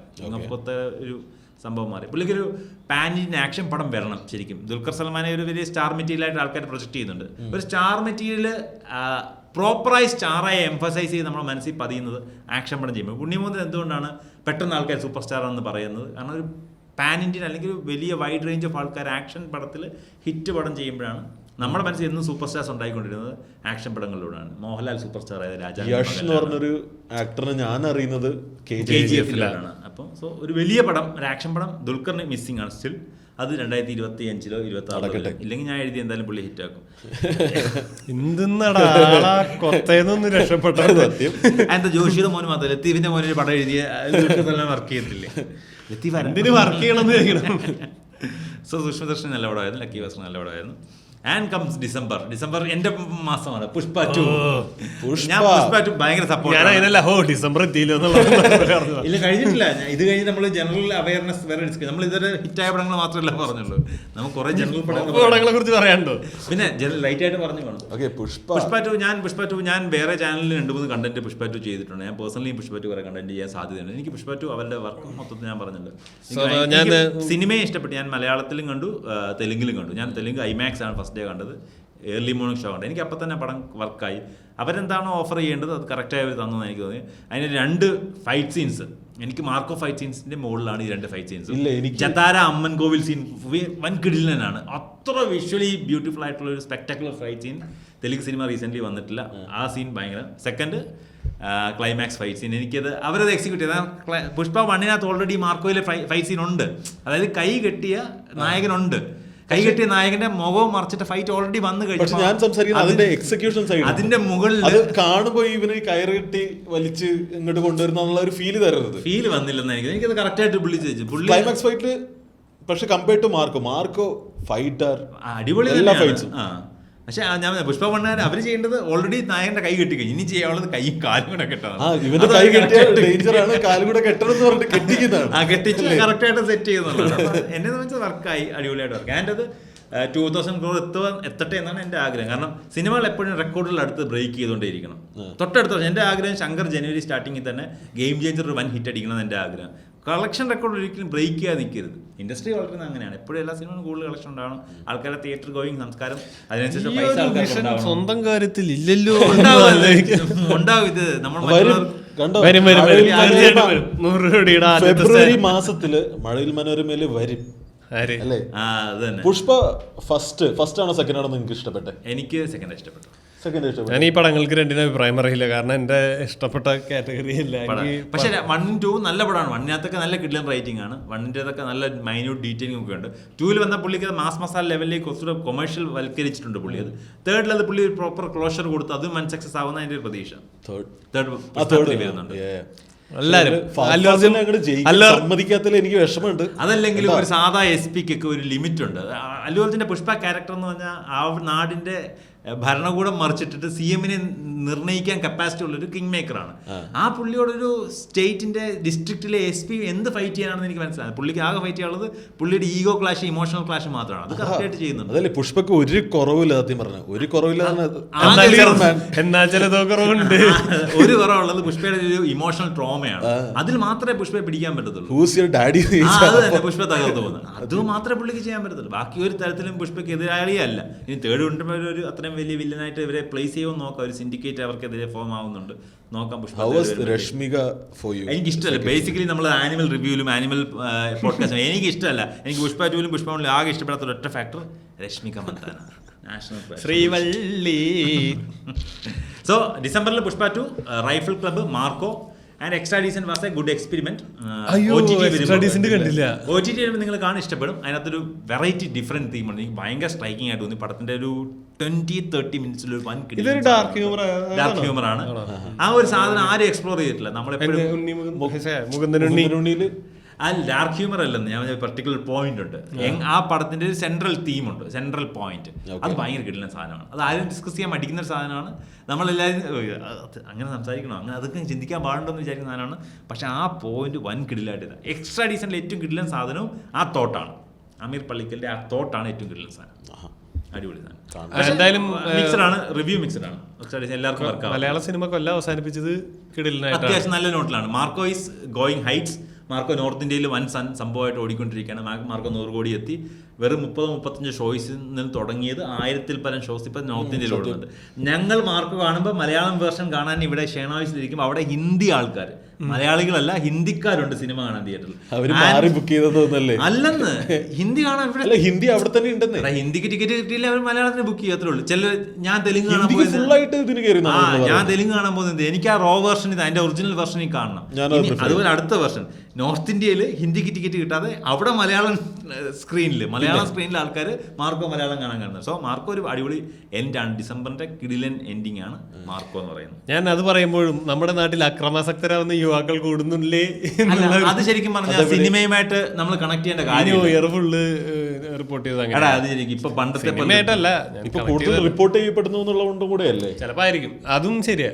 7ാം അറിവും വേലായുധവും ഒന്നിച്ച് റിലീസായതും തിരുവനന്തപുരത്ത് SN theatre complex, Ajantha Anjali theatre 4 ഉണ്ട്. അതിൽ 2 ഒരിടത്ത് വിജയുടെ പടം. നമുക്ക് ഈ വിഷയം ഡിസ്കസ് ചെയ്യണ്ട. അന്ന് അവിടെ കത്തിക്കുത്താണ്. അപ്പൊ ശരിക്കും പറഞ്ഞാൽ അത് ആ പടം കണ്ടിട്ടില്ല. പടം കാണാൻ വരുന്നതിന് തൊട്ട് പിന്നെ അത് 2010-ലായിരിക്കുമല്ലോ അല്ലെ, 2012 ഒക്കെ ആയിരിക്കും. അപ്പോൾ അന്ന് മാർക്കോ ഇല്ല, വയലന്റ് പടങ്ങളില്ല, കൊറിയൻ പടങ്ങളുടെ ട്രെൻഡ് വരാൻ തുടങ്ങുന്നേ ഉള്ളൂ. ഇപ്പം ഇങ്ങനെ നോക്കിക്കഴിഞ്ഞാൽ ഇതിൽ 20 വർഷം മുമ്പ് നോക്കിയാൽ ഇങ്ങനത്തെ സംഭവങ്ങളുണ്ട്. നമ്മുടെ സംഭവങ്ങൾ കൂടുതൽ മാർക്കറ്റ് ആകുന്നു, സോഷ്യൽ മീഡിയ ഒക്കെ ഭയങ്കര പ്രചാരമാകുമ്പോൾ എല്ലാ സ്പോട്ടിലും നടക്കുന്ന ചെറിയ ഇഷ്യൂ പോലും പെട്ടെന്ന് എത്തും. നമ്മൾ ഡിസ്കസ് ചെയ്യപ്പെട്ട മറ്റൊരു വിഷയമാണ്. ഇതിൽ നമുക്ക് ഇനി ജനറലി പറയേണ്ട കുറെ സിനിമകൾ ഞാൻ നോട്ട് ചെയ്ത് വെച്ചിട്ടുണ്ട്. കാരണം നമ്മളിപ്പോൾ മലയാളമാണ് ഫോക്കസ് ചെയ്തത്. എനിക്ക് ഈ വർഷം ഇഷ്ടപ്പെട്ട വേറെ സിനിമയുണ്ട്, തെലുങ്ക് സിനിമയാണ് കൽക്കി 2898 AD. അത്യാവശ്യം വൻ കിടിലം വർക്കും ഭയങ്കര തിയേറ്റർ കളക്ഷൻ ഉണ്ടാക്കിയ പടമാണ്. എനിക്ക് ഭയങ്കര ഇഷ്ടപ്പെട്ടു. ആൻഡ് അതിലെ നമുക്ക് കുറെ ആൾക്കാരെ തമിഴ്, തെലുങ്ക്, എല്ലാ ലാംഗ്വേജിലെ ആൾക്കാരെ അതിനകത്തുണ്ടായിരുന്നു. അങ്ങനെ തിയേറ്റർ എക്സ്പീരിയൻസ് എനിക്ക് നന്നായിട്ട് തോന്നിയ സാധനമാണ് കൽക്കി. പിന്നെ OTT കണ്ട കുറച്ച് പടങ്ങൾ, അല്ലെങ്കിൽ OTT ആൾക്കാർ കാണേണ്ട കുറച്ച് പടങ്ങളാണ്. തമിഴ് ഈ വർഷം റിലീസ് സതീഷിന്റെ സട്ടം എൻ കയ്യിലുള്ള പടം നമ്മളിരുന്ന് കണ്ടതാണ്. ഒരു നോൺ ലീനിയർ നറേറ്റീവ് എന്ന പടം, നല്ല പടമാണ്. അതുപോലെ ജീവട ബ്ലാക്ക് ആൻഡ് ധനുഷിന്റെ രായൻ, ഉണ്ണിമുകുന്ദന്റെയും ശശികുമാറിന്റെയും ഗരുഡൻ. ശരിക്കും പറഞ്ഞാൽ സൂര്യയുടെ പടമാണ്. പൊറോട്ട സൂര്യ എന്ന പേരിൽ കോമഡി ക്യാരക്ടറായിട്ട് അറിയപ്പെട്ടിരുന്ന പുള്ളി ഇപ്പോൾ സ്റ്റാറാണ്. അത്യാവശ്യം പുള്ളി വിടുതലൈ പാർട്ട് 1 പാർട്ട് 2 പുള്ളിയുടെ രജനി മുരുകനിലെ സൈഡ് കിക്ക് ആയിരുന്ന ആള് പുള്ളി സ്റ്റാറായിട്ട് മാറിക്കൊണ്ടിരിക്കുകയാണ്. അതുപോലെ തന്നെയാണ് പുള്ളിയുടെ ഈ ഗരുഡൻ. അത്യാവശ്യം നല്ല പെർഫോമൻസ്, നല്ല പടങ്ങളാണ് ഇതിനകത്ത് കാണാൻ. ആൻഡ് ഹിന്ദിയിലേക്ക് വരുവാണെങ്കിൽ മെറി ക്രിസ്മസ്, വിജയ് സേതുപതി, കത്രീനയൊക്കെ പിന്നെ നല്ല പടമാണ്. ശ്രീറാം രാഘവന്റെ ഡയറക്ടറിൽ അത്യാവശ്യം നല്ല ത്രില്ലറാണ്. പക്ഷെ അത് തിയേറ്റർ സക്സസ് ആയില്ല. OTT-ൽ അത് അത്യാവശ്യം ഓടേണ്ട പടമാണ്. മെറി ക്രിസ്മസ് നല്ല പടമാണ്. പിന്നെ ലാപത്ത ലേഡീസ് നമ്മൾ ഡിസ്കസ് ചെയ്തു. സ്ത്രീ 2 ഭയങ്കര ഡിസ്കസ് ചെയ്ത് പറഞ്ഞത് ഓൾ വി ഇമാജിൻ സ്ലൈറ്റിനെ കമ്പയർ ചെയ്യുമ്പോൾ ലാപത്ത ഇവിടെ ഡിസ്കസ് ചെയ്തില്ല. ഇവിടെ നമ്മൾ ഒറ്റ പോയിന്റ് പറഞ്ഞത് കൊമേഴ്ഷ്യലി പറഞ്ഞില്ല, വീട്ടിലാണ്. അത് ലാപത്ത ലേഡീസ് കൊമേഴ്ഷ്യലാണ് കമ്പയർഡ് ടു എല്ലാ പ്രേക്ഷകരും കേറ്റർ ചെയ്യുന്നുണ്ട്. അതിന്റെ അതിനകത്തൊരു സാധനമുണ്ട്, അതിനൊരു അതിൽ കുറച്ച് ഇതുകളുണ്ട്. ഒരു ചേച്ചി ഉണ്ടല്ലോ അതിലത്തെ ക്യാരക്ടറുകൾക്ക് ഓരോ തിരിച്ചറിവുകൾ ഓരോ പോയിന്റിൽ വരുന്നുണ്ട്. അങ്ങനത്തെ കുറച്ച് സാധനങ്ങളൊക്കെ ഉണ്ടായിരുന്നു. ഒരുപാട് ഇപ്പം മൊമെന്റ്സ് പറഞ്ഞല്ലോ, ആ സ്വന്തമായി ഏൺ ചെയ്യുന്ന പൈസയുടെ വാല്യൂ തിരിച്ചറിയണത്, പുള്ളിക്കാരി ഇൻഡിപെൻഡന്റ് ആവുന്നത്, പുള്ളിക്കാരുടെ സ്നേഹം പുള്ളി എക്സ്പ്രസ് ചെയ്യുന്നത്, ഒക്കെ ഭയങ്കര കിട്ടുന്ന സാധനമായിരുന്നു. അടിപൊളി സാധനം. ആൻഡ് ഷെയ്ത്താൻ OTT കാണാൻ മസ്റ്റ് വാച്ച് ആണ് എന്നെ സംബന്ധിച്ചിടത്തോളം. കാരണം ഡാർക്ക് മാജിക്കിന്റെ ഒരു പടം റീസെന്റ് വളരെ കുറവാണ് നമ്മൾ കാണുന്നത്. അജയ് ദേവ്ഗൺ, മാധവൻ, ജ്യോതിക, ആ പെൺകുട്ടി അവള് ഭയങ്കര കിട്ടില്ല. ശരിക്കും ഷെയ്ത്താൻ ഒരു റീമേക്ക് ആണ് മറാഠി ബംഗാളി പടത്തിന്റെ. ആ ക്യാരക്ടർ, ഒരു പെൺകുട്ടിയാണ് ക്യാരക്ടർ ചെയ്യുന്നത്, സെൻട്രൽ ക്യാരക്ടർ. അവളെ തന്നെയാണ് ഹിന്ദിയിലേക്ക് അവർ കൊണ്ടുവന്ന് ചെയ്യിച്ചത്. ഷെയ്ത്താൻ തിയേറ്റർ സക്സസ് ആയിരുന്നു എനിക്ക് തോന്നുന്നു. അത് പറഞ്ഞപ്പോഴേ എനിക്ക് ഇത്തവണ തുമ്പാട് എന്ന് പറഞ്ഞ സിനിമ റീ റിലീസ് ചെയ്തിട്ടുണ്ടായിരുന്നു. തുമ്പാട് 2 അങ്ങോട്ട് ഇറങ്ങിയിട്ടില്ല. അതും എനിക്ക് തിയേറ്ററിൽ മിസ്സായി. നമുക്ക് റീ റിലീസിനെ കുറിച്ച് ആൻഡ് കിൽ നമ്മൾ മാർക്കോ ഡിസ്കസ് ചെയ്യുന്ന ഈ വർഷത്തെ വയലന്റ് പടം ശരിക്കും കില്ലായിരുന്നു. അത് കഴിഞ്ഞാണ് മാർക്കോ വരുന്നത്. സോ കില്ല് നൈസ്ലി എക്സിക്യൂട്ടഡ് പടം. ആൻഡ് കറക്റ്റായിട്ട് എനിക്ക് മാർക്കോയ്ക്കകത്ത് തോന്നിയ ഒരു ചെറിയ പ്രശ്നം, റൈറ്റിംഗിൽ ഒരു വീക്ക്നെസ് വരുന്നത്. അവരത് ടാലി ചെയ്ത് കില്ലിൽ കറക്റ്റായി ടാലി ചെയ്ത്. റൈറ്റിംഗ് കിട്ടില്ലായിരുന്നു കില്ലിൻ്റെത്. എക്സിക്യൂഷൻ വൈസ് അവർക്ക് ലിമിറ്റഡ് പ്ലാറ്റ്ഫോം ഉണ്ട്. അങ്ങനെ ഒരു പ്രശ്നം. കില്ലൊരു കൺസ്ട്രക്ഷൻ ഉണ്ടായത്, അതായത് ട്രെയിനകത്ത് നടക്കുന്ന സംഭവങ്ങൾ. മാർക്കോ വൈഡായിട്ട് ചെയ്യാൻ പറ്റുള്ളൂ. മാർക്കോ ഫോട്ടോ വെച്ച് മുതൽ ജർമ്മനി വരെ കിടപ്പുണ്ട്, എവിടെ വേണമെങ്കിലും പോവാം. പക്ഷേ ഇതിനകത്ത് ആ ട്രെയിനുള്ള കൺസ്ട്രക്ഷൻ അകത്ത് ബ്രില്യൻ്റ്ലി എക്സിക്യൂട്ടഡ്. ആൻഡ് അത് ഭയങ്കര സക്സസ് ആയിരുന്നു. സർപ്രൈസ് ഹിറ്റായിരുന്നു. ഒരു പുതിയ പയ്യനെ വെച്ച് കരൺ ജോഹറ മാർക്കറ്റ് ചെയ്ത് വൻ കിടിലൻ എക്സ്പെരിമെൻറ്റ്. കില്ലൊരു കിടിലൻ സംഭവം ഈ വർഷം പറയേണ്ട സിനിമകളിലൊന്നായിരുന്നു. ആൻഡ് ഹിന്ദിയിൽ സ്ത്രീ 2 നമ്പർ വൈസ് ഒരു സൂപ്പർ സ്റ്റാർസിന് ആർക്കും വലിയ ഹിറ്റില്ലാത്ത ഈ വർഷം. ഒരു പെൺകുട്ടി നായികയ്ക്ക് ഹിറ്റ്. ശരിക്കും അത് ശ്രദ്ധാ കപൂറിന്റെ പടമായിട്ട് അറിയപ്പെടുന്നത് രാജ്കുമാർ റാവു. എനിക്ക് രാജ്കുമാർ റാവു എന്ന് പറഞ്ഞ ആക്ടറിനെ എനിക്ക് ഇഷ്ടമാണ്. പുള്ളിക്കാരൻ ചെയ്യുന്ന പടങ്ങൾ എനിക്ക് ഇഷ്ടമാണ്. പക്ഷേ സ്ത്രീ 1 ആണ് എനിക്ക് ഇഷ്ടപ്പെട്ടത്. കമ്പാരബിൾ എനിക്ക് ഇഷ്ടപ്പെട്ടു. പക്ഷേ സ്ത്രീ 2 ആണ് കളക്ഷൻ വൈസ്. അതാണ് ഒരു നല്ല ഫ്രാഞ്ചൈസിയെ വൃത്തിയായി സെക്കൻഡ് പാർട്ട് എക്സിക്യൂട്ട് ചെയ്താൽ പടം ഭയങ്കര സക്സസ് ആകും. കൊമേഴ്ഷ്യൽ നമുക്ക് സക്സസ്ഫുൾ ആക്കാൻ പറ്റും. അത് അവരും കാണിച്ചത്. ഈ പുഷ്പ 2 വന്നില്ലായിരുന്നെങ്കിൽ ഹിന്ദിയിലെ ഏറ്റവും കളക്ഷനുള്ള, ഹിന്ദി ബെൽറ്റിൽ കളക്ഷനുള്ള പടം സ്ത്രീ ആകുമായിരുന്നു. കാരണം 600 കോടി എന്നുള്ള മാർക്ക് ഹിന്ദി വേർഷൻ മാത്രം ക്രോസ് ചെയ്തത് സ്ത്രീ. ഓക്കെ. പുഷ്പ 2 അത് 800 ക്രോസ് ചെയ്ത് ഒരു തെലുങ്ക് പടം പോയി അതിനെ ബ്രേക്ക് ചെയ്ത് ഈ വർഷം തന്നെ. സോ ഹിന്ദിയിൽ അത് എടുത്ത് പറയേണ്ട പടങ്ങളൊന്നും അതായിരുന്നു. ആൻഡ് തെലുങ്കിൽ കൽക്കി ഞാൻ പറഞ്ഞു. പിന്നെ ഏതായിരുന്നു, സരിപ്പത സിനിമയായിരുന്നു നമ്മൾ കണ്ടത്. അത്യാവശ്യം നല്ല പടമായിരുന്നു. സാറ്റർഡേസിൽ മാത്രം ആങ്കർ വെഞ്ച് ഔട്ട് ചെയ്തൊരു പടം. അതൊരു അത്യാവശ്യം നല്ലൊരു ഡിഫറെൻറ്റ് സബ്ജക്റ്റ്. ഒരു കൊമേഴ്ഷ്യൽ പടമാണ്, ലോജിക്ലെസ് കൊമേഴ്ഷ്യൽ പടം. പക്ഷേ അത്യാവശ്യം നല്ല എക്സിക്യൂട്ട് ചെയ്ത പടമാണ്. അതുപോലെ തന്നെ ഹനുമാൻ, തേജ് സജ്ജയുടെ ഒരു ആ പടം കണ്ട. അത് നിങ്ങൾ വാച്ച് ചെയ്യേണ്ട പടങ്ങളൊന്നാണ്. അത് ഭയങ്കര ഹിറ്റുമായിരുന്നു. ഒരു പുതിയ പയ്യനാണ്, ഒരു സൂപ്പർ ഹീറോ യൂണിവേഴ്സ് ഉണ്ടാക്കുന്നുണ്ട് തെലുങ്കിൽ. അതായത് ഈ രാമായണം മോഡലിൽ. പക്ഷേ ഹനുമാൻ ഈ കാലഘട്ടമാണ്. ഓരോ ദേവന്റെ പവർഫുൾ ഇവിടെ കിട്ടുന്ന അങ്ങനെ ഒരു കോൺസെപ്റ്റ് അവർ ക്രിയേറ്റ് ചെയ്യുന്നത്. ആ പയ്യന് ഹനുമാൻ ശക്തി കിട്ടുന്നതായിട്ടൊരു മോഡലാണ്. അത് അത്യാവശ്യം നല്ല വർക്കായ പടമാണ്. ഹനുമാൻ ഭയങ്കര ഹിറ്റായിരുന്നു. അതുപോലെ തന്നെ സീബ്ര, അതൊരു ചെറിയ പടമാണ്. പുഷ്പക്കത്തൊക്കെയുള്ള ധനഞ്ജയ റെഡ്ഡി എന്ന് പറഞ്ഞ ഒരാളും പിന്നെ സത്യദേവ് എന്ന് പറഞ്ഞ ആക്ടറാണ് അതിനകത്ത് മെയിൻ ലീഡ്. ഞാൻ ശരിക്കും സീബ്ര തിയേറ്ററിൽ കണ്ടു. എനിക്ക് ചുമ്മാ എക്സ്പീരിയൻസ് ചെയ്യണം. ഞാൻ വെറുതെ പോയി തിയേറ്ററിൽ കണ്ടു. ഇവിടെ ലിമിറ്റഡ് റിലീസാണ്. ഒരു സ്ക്രീൻ ഒരു ഷോ ഒക്കെ ഒരു ദിവസം കിട്ടുന്നത്. അത് വളരെ കോംപ്ലിക്കേറ്റഡ് ഒരു സ്ക്രിപ്റ്റ്. നമുക്ക് കണ്ടോണ്ടിരിക്കുമ്പോൾ നമുക്ക് കൺഫ്യൂഷൻ ആവും. ബാങ്കിങ് രംഗത്തെയും പിന്നെ പൈസയുടെ ട്രാൻസാക്ഷൻ്റെയും ഹവാല ഡീലിങ്സിൻ്റെ ഒക്കെ കാര്യങ്ങളും പിന്നെ ബേസിക്കലി മനുഷ്യരുടെ ഇമോഷൻസിനെയും മിക്സ് ചെയ്തൊരു സാധനമാണ്. അത് അത്യാവശ്യം നല്ല പടം. ഒരു ലെങ്തി ഫിലിമാണ്. 2.5 മണിക്കൂറുണ്ട്. അത് OTT വരുമ്പോൾ ഒന്ന് ഇരുന്ന് കാണണം. കുറച്ച് അതിനകത്ത് കുറേ സാധനങ്ങളുണ്ട്. ഭയങ്കര രസമായിട്ട് പ്ലേസ് ചെയ്ത് കുറേ സാധനങ്ങളുണ്ട്. നോർമൽ പടമാണ്, പക്ഷേ രസമായിട്ട് പ്ലേസ് ചെയ്ത് കുറേ സാധനങ്ങളുണ്ട്. ഓൾസോ ഡിസംബറിൽ വിട്ടുപോയ വേറൊരു പടം കൊണ്ട് അത് പറയണം. മലയാളത്തിൽ അത് ഇപ്പോൾ പറഞ്ഞു വരുന്നേ ഉള്ളൂ. മാക്സ്, കിച്ച സുദീപിൻ്റെ കന്നഡ പടം. ഇപ്പോൾ തമിഴ് ഡബ് ചെയ്ത് ഇറക്കിയിട്ടുണ്ട്. അതിന് റീസെൻ്റ്ലി ഭയങ്കര റിവ്യൂ വരുന്നുണ്ട്. ഒരു സിംഗിൾ നൈറ്റ് നടക്കുന്ന സംഭവങ്ങളുടെ ഇത് എക്സിക്യൂഷൻ. കൈദി പോലൊരു ബ്രില്യൻ പടം. കൈദി വന്നില്ലായിരുന്നെങ്കിൽ ഒരു പാൻ ഇന്ത്യൻ സക്സസ് ആവേണ്ട പടമാണ് മാക്സ്. കാരണം മാക്സിന് ആരും പബ്ലിസിറ്റി കൊടുത്തിട്ടില്ല. ഒരു സാധാരണ പോലീസ് ഓഫീസർ നൈറ്റ് ചാർജ് എടുക്കാൻ തീം ഇത്രയേ ഉള്ളൂ. ഒരു പോലീസ് ഓഫീസർ സ്ഥിരം സസ്പെൻഷനിലാവുന്ന ഒരു സൂപ്പർ ഹീറോ പോലീസ്. പുള്ളി ഒരു സസ്പെൻഷൻ കഴിഞ്ഞിട്ട് അടുത്ത ട്രാൻസ്ഫർ വാങ്ങിച്ച ഒരു സ്ഥലത്തേക്ക് ചാർജ് എടുക്കാൻ വരികയാണ്. അയാൾ തലേദിവസം രാത്രി വരും. നാളെ ചാർജ് എടുക്കാൻ തലേദിവസം രാത്രി വരുന്നു. ഒഫീഷ്യലി അയാൾ ചാർജിലില്ല. അയാൾ പർട്ടിക്കുലർ സിറ്റുവേഷനിലേക്ക് വന്ന് ചാടുന്നു. അയാൾ വന്ന് ഇറങ്ങുന്ന സമയത്ത് ഒരു ട്രാഫിക് സിറ്റുവേഷനിൽ പുള്ളി വന്ന് ഇറങ്ങുന്നു. ആ പോയിന്റിൻ്റെ ചുറ്റുവട്ടത്തൊരു 100 കിലോമീറ്റർ റേഡിയസിൽ ഇതുമായി കണക്ട് ചെയ്യുന്ന 6 ഇൻസിഡൻസും 6 കൂട്ടായ്മകളും നടക്കുന്നുണ്ട്. 4 ഇൻസിഡൻസും 4 കൂട്ടായ്മകളും. ഇതെല്ലാം അങ്ങോട്ടും ഇങ്ങോട്ടും കണക്റ്റഡ് ആവും. ഇവരെയൊക്കെ പുള്ളിക്ക് അന്ന് രാത്രി ഫേസ് ചെയ്യേണ്ടി വരും. പുള്ളി ഈ സാധനത്തിൽ തൊട്ടാ പുള്ളി കറക്റ്റായിട്ട് അതിൽ തൊടും. പുള്ളി അതിൽ നിന്ന് എങ്ങനെ പുറത്തേക്ക് ഇറങ്ങുന്നു എന്നുള്ളതാണ് പഠിത്തം. ഭയങ്കര രസമുള്ള സാധനം. അത് 2.5 മണിക്കൂർ വൻ കിടിലായിട്ട് ടൈറ്റായിട്ട് പോയിട്ടുണ്ട്. പക്ക കൊമേഴ്ഷ്യൽ എന്റർടൈനർ. മാക്സ് OTT വരുമ്പോൾ നോക്കിക്കോ, ഒരുപാട് പേര് പ്രൈസ് ചെയ്യാൻ പോകുന്ന പടമാണ്. കൈദി വന്നില്ലായിരുന്നു ഉറപ്പായിട്ട് ഇത് പാൻഡി സക്സസ് ആണ്. കാരണം ഇത് മാർക്കറ്റ് ചെയ്യപ്പെടാത്തതിന് കാരണം കൈദിയുടെ സെയിം തീമാണ്. ഒറ്റ രാത്രി ഒരാൾ ഒറ്റയ്ക്ക് പല പ്രശ്നങ്ങളെ സോൾവ് ചെയ്യണം. അവസാനം ഇതുപോലെ ഒരു ക്ലൈമാക്സ് മാരക ഫൈറ്റ് ആണ്. അല്ല, അത് ഇടക്കിടക്ക് ഫൈറ്റ് ഉണ്ട് ഇതിനകത്ത്. കുറച്ചുകൂടെ കൊമേഴ്ഷ്യൽ ആണ്. കൈദി കുറച്ചുകൂടെ ഗുഡ് റിട്ടേൺ ആണ്. പക്ഷേ ഇത് കുറച്ചുകൂടെ സൂപ്പർ ഹീറോ സാധനമാണ്. ആ പോലീസുകാരനെ നമ്മൾ വിശ്വസിക്കണം. പുള്ളി അത് ചെയ്യാൻ കപ്പാസിറ്റി ഉള്ള ആളാണെന്ന് നമ്മൾ വിശ്വസിച്ചേ പറ്റത്തുള്ളൂ. അങ്ങനെ സാധനം. പക്ഷെ നല്ല പടമാണ്. ആൻഡ് ഹോളിവുഡിൽ നീ ഡെഡ്പൂൾ ആൻഡ് വോൾവറിൻ കണ്ടായിരുന്നു? OTT-ലുണ്ട്. ഭക്ഷണം കഴിച്ചോണ്ടിരിക്കുമ്പോൾ കണ്ടിട്ട് എനിക്ക് 5-10 മിനിറ്റ് ഫുഡ് തീർന്നു കഴിഞ്ഞു. മാർവൽ യൂണിവേഴ്സിൽ അവഞ്ചേഴ്സ് ഇൻഫിനിറ്റി എൻഡ് ഗെയിമിന് ശേഷം വന്ന ഏറ്റവും ബെസ്റ്റ് പടം ഡെഡ്പൂൾ ആൻഡ് വോൾവറിനാണ്. മാർവൽ പടങ്ങളുടെ ഫാൻസ് അല്ലല്ലോ അല്ലേ? ഞാൻ ഡെഡ്പൂൾ എനിക്ക് ഇഷ്ടമാണ്. ഡെഡ്പൂൾ വൻ ക്യാരക്ടർ പുള്ളി ആ ഒരു ഹ്യൂമർ രസമാണ്. റയൻ റെയ്നോൾഡ്സിന്റെ ഒരു പുള്ളിയുടെ ട്രേഡ് മാർക്ക് സാധനമുണ്ട്. പക്ഷേ മാർവലിനെ സംബന്ധിച്ചിടത്തോളം മാർവൽ ഇങ്ങനെ ഇറക്കിക്കൊണ്ടേയിരിക്കുകയാണ്, ഇങ്ങനെ യൂണിവേഴ്സ് വലുതാക്കിക്കൊണ്ടിരിക്കുന്നത്. അല്ലെങ്കിൽ പിന്നെയും അത് മരിച്ചുപോയ ക്യാരക്ടേഴ്സിനെ പിന്നെയും കൊണ്ടുവരാം. കാരണം മൾട്ടിവേഴ്സ് ആണ്. എങ്ങനെ എന്താണ് പറ്റും? അയ്യോ ഇത് നമ്മുടെ മരിച്ച ആളല്ലേ, ഇത് അവൻ അപ്പുറത്തെ യൂണിവേഴ്സ് അല്ല, അതൊക്കെ വൻ കിടിലായിട്ട് ഡെഡ്പൂളിനകത്ത് ചെയ്തിട്ടുണ്ടോ? എത്ര കോർ ഫാൻസിന് കുറെയൊക്കെ, പക്ഷെ ഭയങ്കര രസമാണ്. കുറെ പേര് കൊണ്ടുവരും. ഇവ കുറെ പേര് തപ്പി പോകുന്നുണ്ട് അതില്. അതുപോലെ ഹോളിവുഡിൽ ഞാൻ ഈ വർഷം 3 പടം എടുത്ത് പറയാനുള്ളൂ. Furiosa, Mad Max saga. Mad മാക്സിന്റെ സ്പിൻ ഓഫ് ആയിട്ട് ആ ക്യാരക്ടറിന്റെ ബാക്ക് സ്റ്റോറി പറയുന്നതാണ്. ഡ്യൂൺ എന്നുള്ള പടത്തിന്റെ സെക്കൻഡ് പാർട്ട് നല്ല വൻ കിടില മേക്കിങ്ങുള്ള പടമാണ്. എനിക്ക് എന്റെ ക്യാരക്ടർ തീംസ് ഒക്കെ ഭയങ്കര രസമായിട്ട് തോന്നി. അതും അടിപൊളി പടമാണ്. ഇതൊക്കെയാണ് ഈ വർഷത്തെ നമ്മൾ എടുത്തത്. നമ്മൾ കുറെ പടങ്ങൾ മിസ്സായി പോയിട്ടുണ്ടാവും. നമ്മൾ ശരിക്കും മിസ് ചെയ്ത് ഞാൻ ആ ഫ്ലോപ്സ് നമ്മൾ ഡിസ്കസ് ചെയ്തിട്ടില്ല. ഫ്ലോപ്സ് ഡിസ്കസ് ചെയ്യണം. അങ്ങനെയുണ്ടെങ്കിൽ ഫ്ലോപ്സ് ഡിസ്കസ് ചെയ്യണ്ട. നമ്മൾ ഓൾറെഡി ആയിട്ടും ഇതൊക്കെ ഇന്ത്യൻ ടു നല്ല സിനിമകളെ കുറിച്ച് തന്നെ അത്യാവശ്യം കുറ്റം പറഞ്ഞിട്ടുണ്ട്. നമ്മൾ ഫ്ലോപ്പിനെ പറ്റി എന്ത് പറയുന്നത് പറഞ്ഞാൽ ഇന്ത്യൻ വിഷമിച്ചിരിക്കുന്നവരെ വിഷമിപ്പിക്കില്ലേ? സ്റ്റാർ മെറ്റീരിയൽസിന് എല്ലാം ഈ വർഷം മോശം അനുഭവങ്ങൾ ഉണ്ടായിരുന്നു. രജനികാന്തിനാണെങ്കിലും കമൽഹാസൻ ആണെങ്കിലും ജോൺ ജോയ്ക്ക് ഉണ്ടായിരുന്നു മോശം സമയം. ആൻഡ് റീസെന്റ് നമ്മൾ കഴിഞ്ഞ എപ്പിസോഡിൽ ഡിസ്കസ് ചെയ്തു ഡിസംബറിൽ ലാസ്റ്റ് പടം baby John.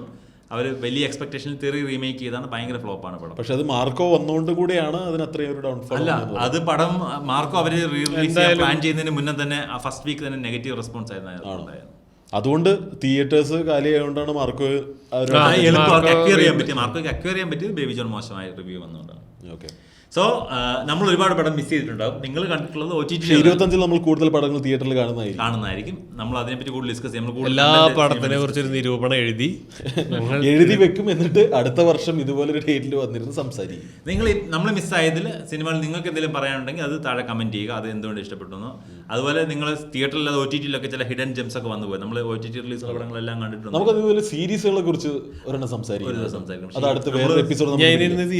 Especially squid games ഒക്കെ സെക്കൻഡ് പാർട്ടൊക്കെ ഇറങ്ങിയിരിക്കുകയാണ്. തേർഡ് പാർട്ട് 2025 വരുന്നുണ്ട്. സീരീസ് കാണുന്നത് കുറവാണ്.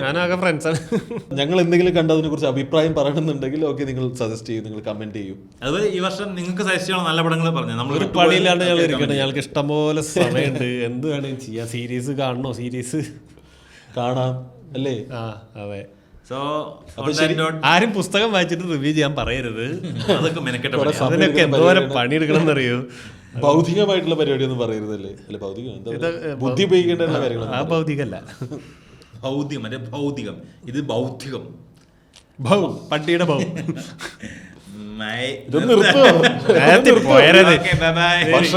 ശരി, എനിക്ക് വിശന്ന് തുടങ്ങി.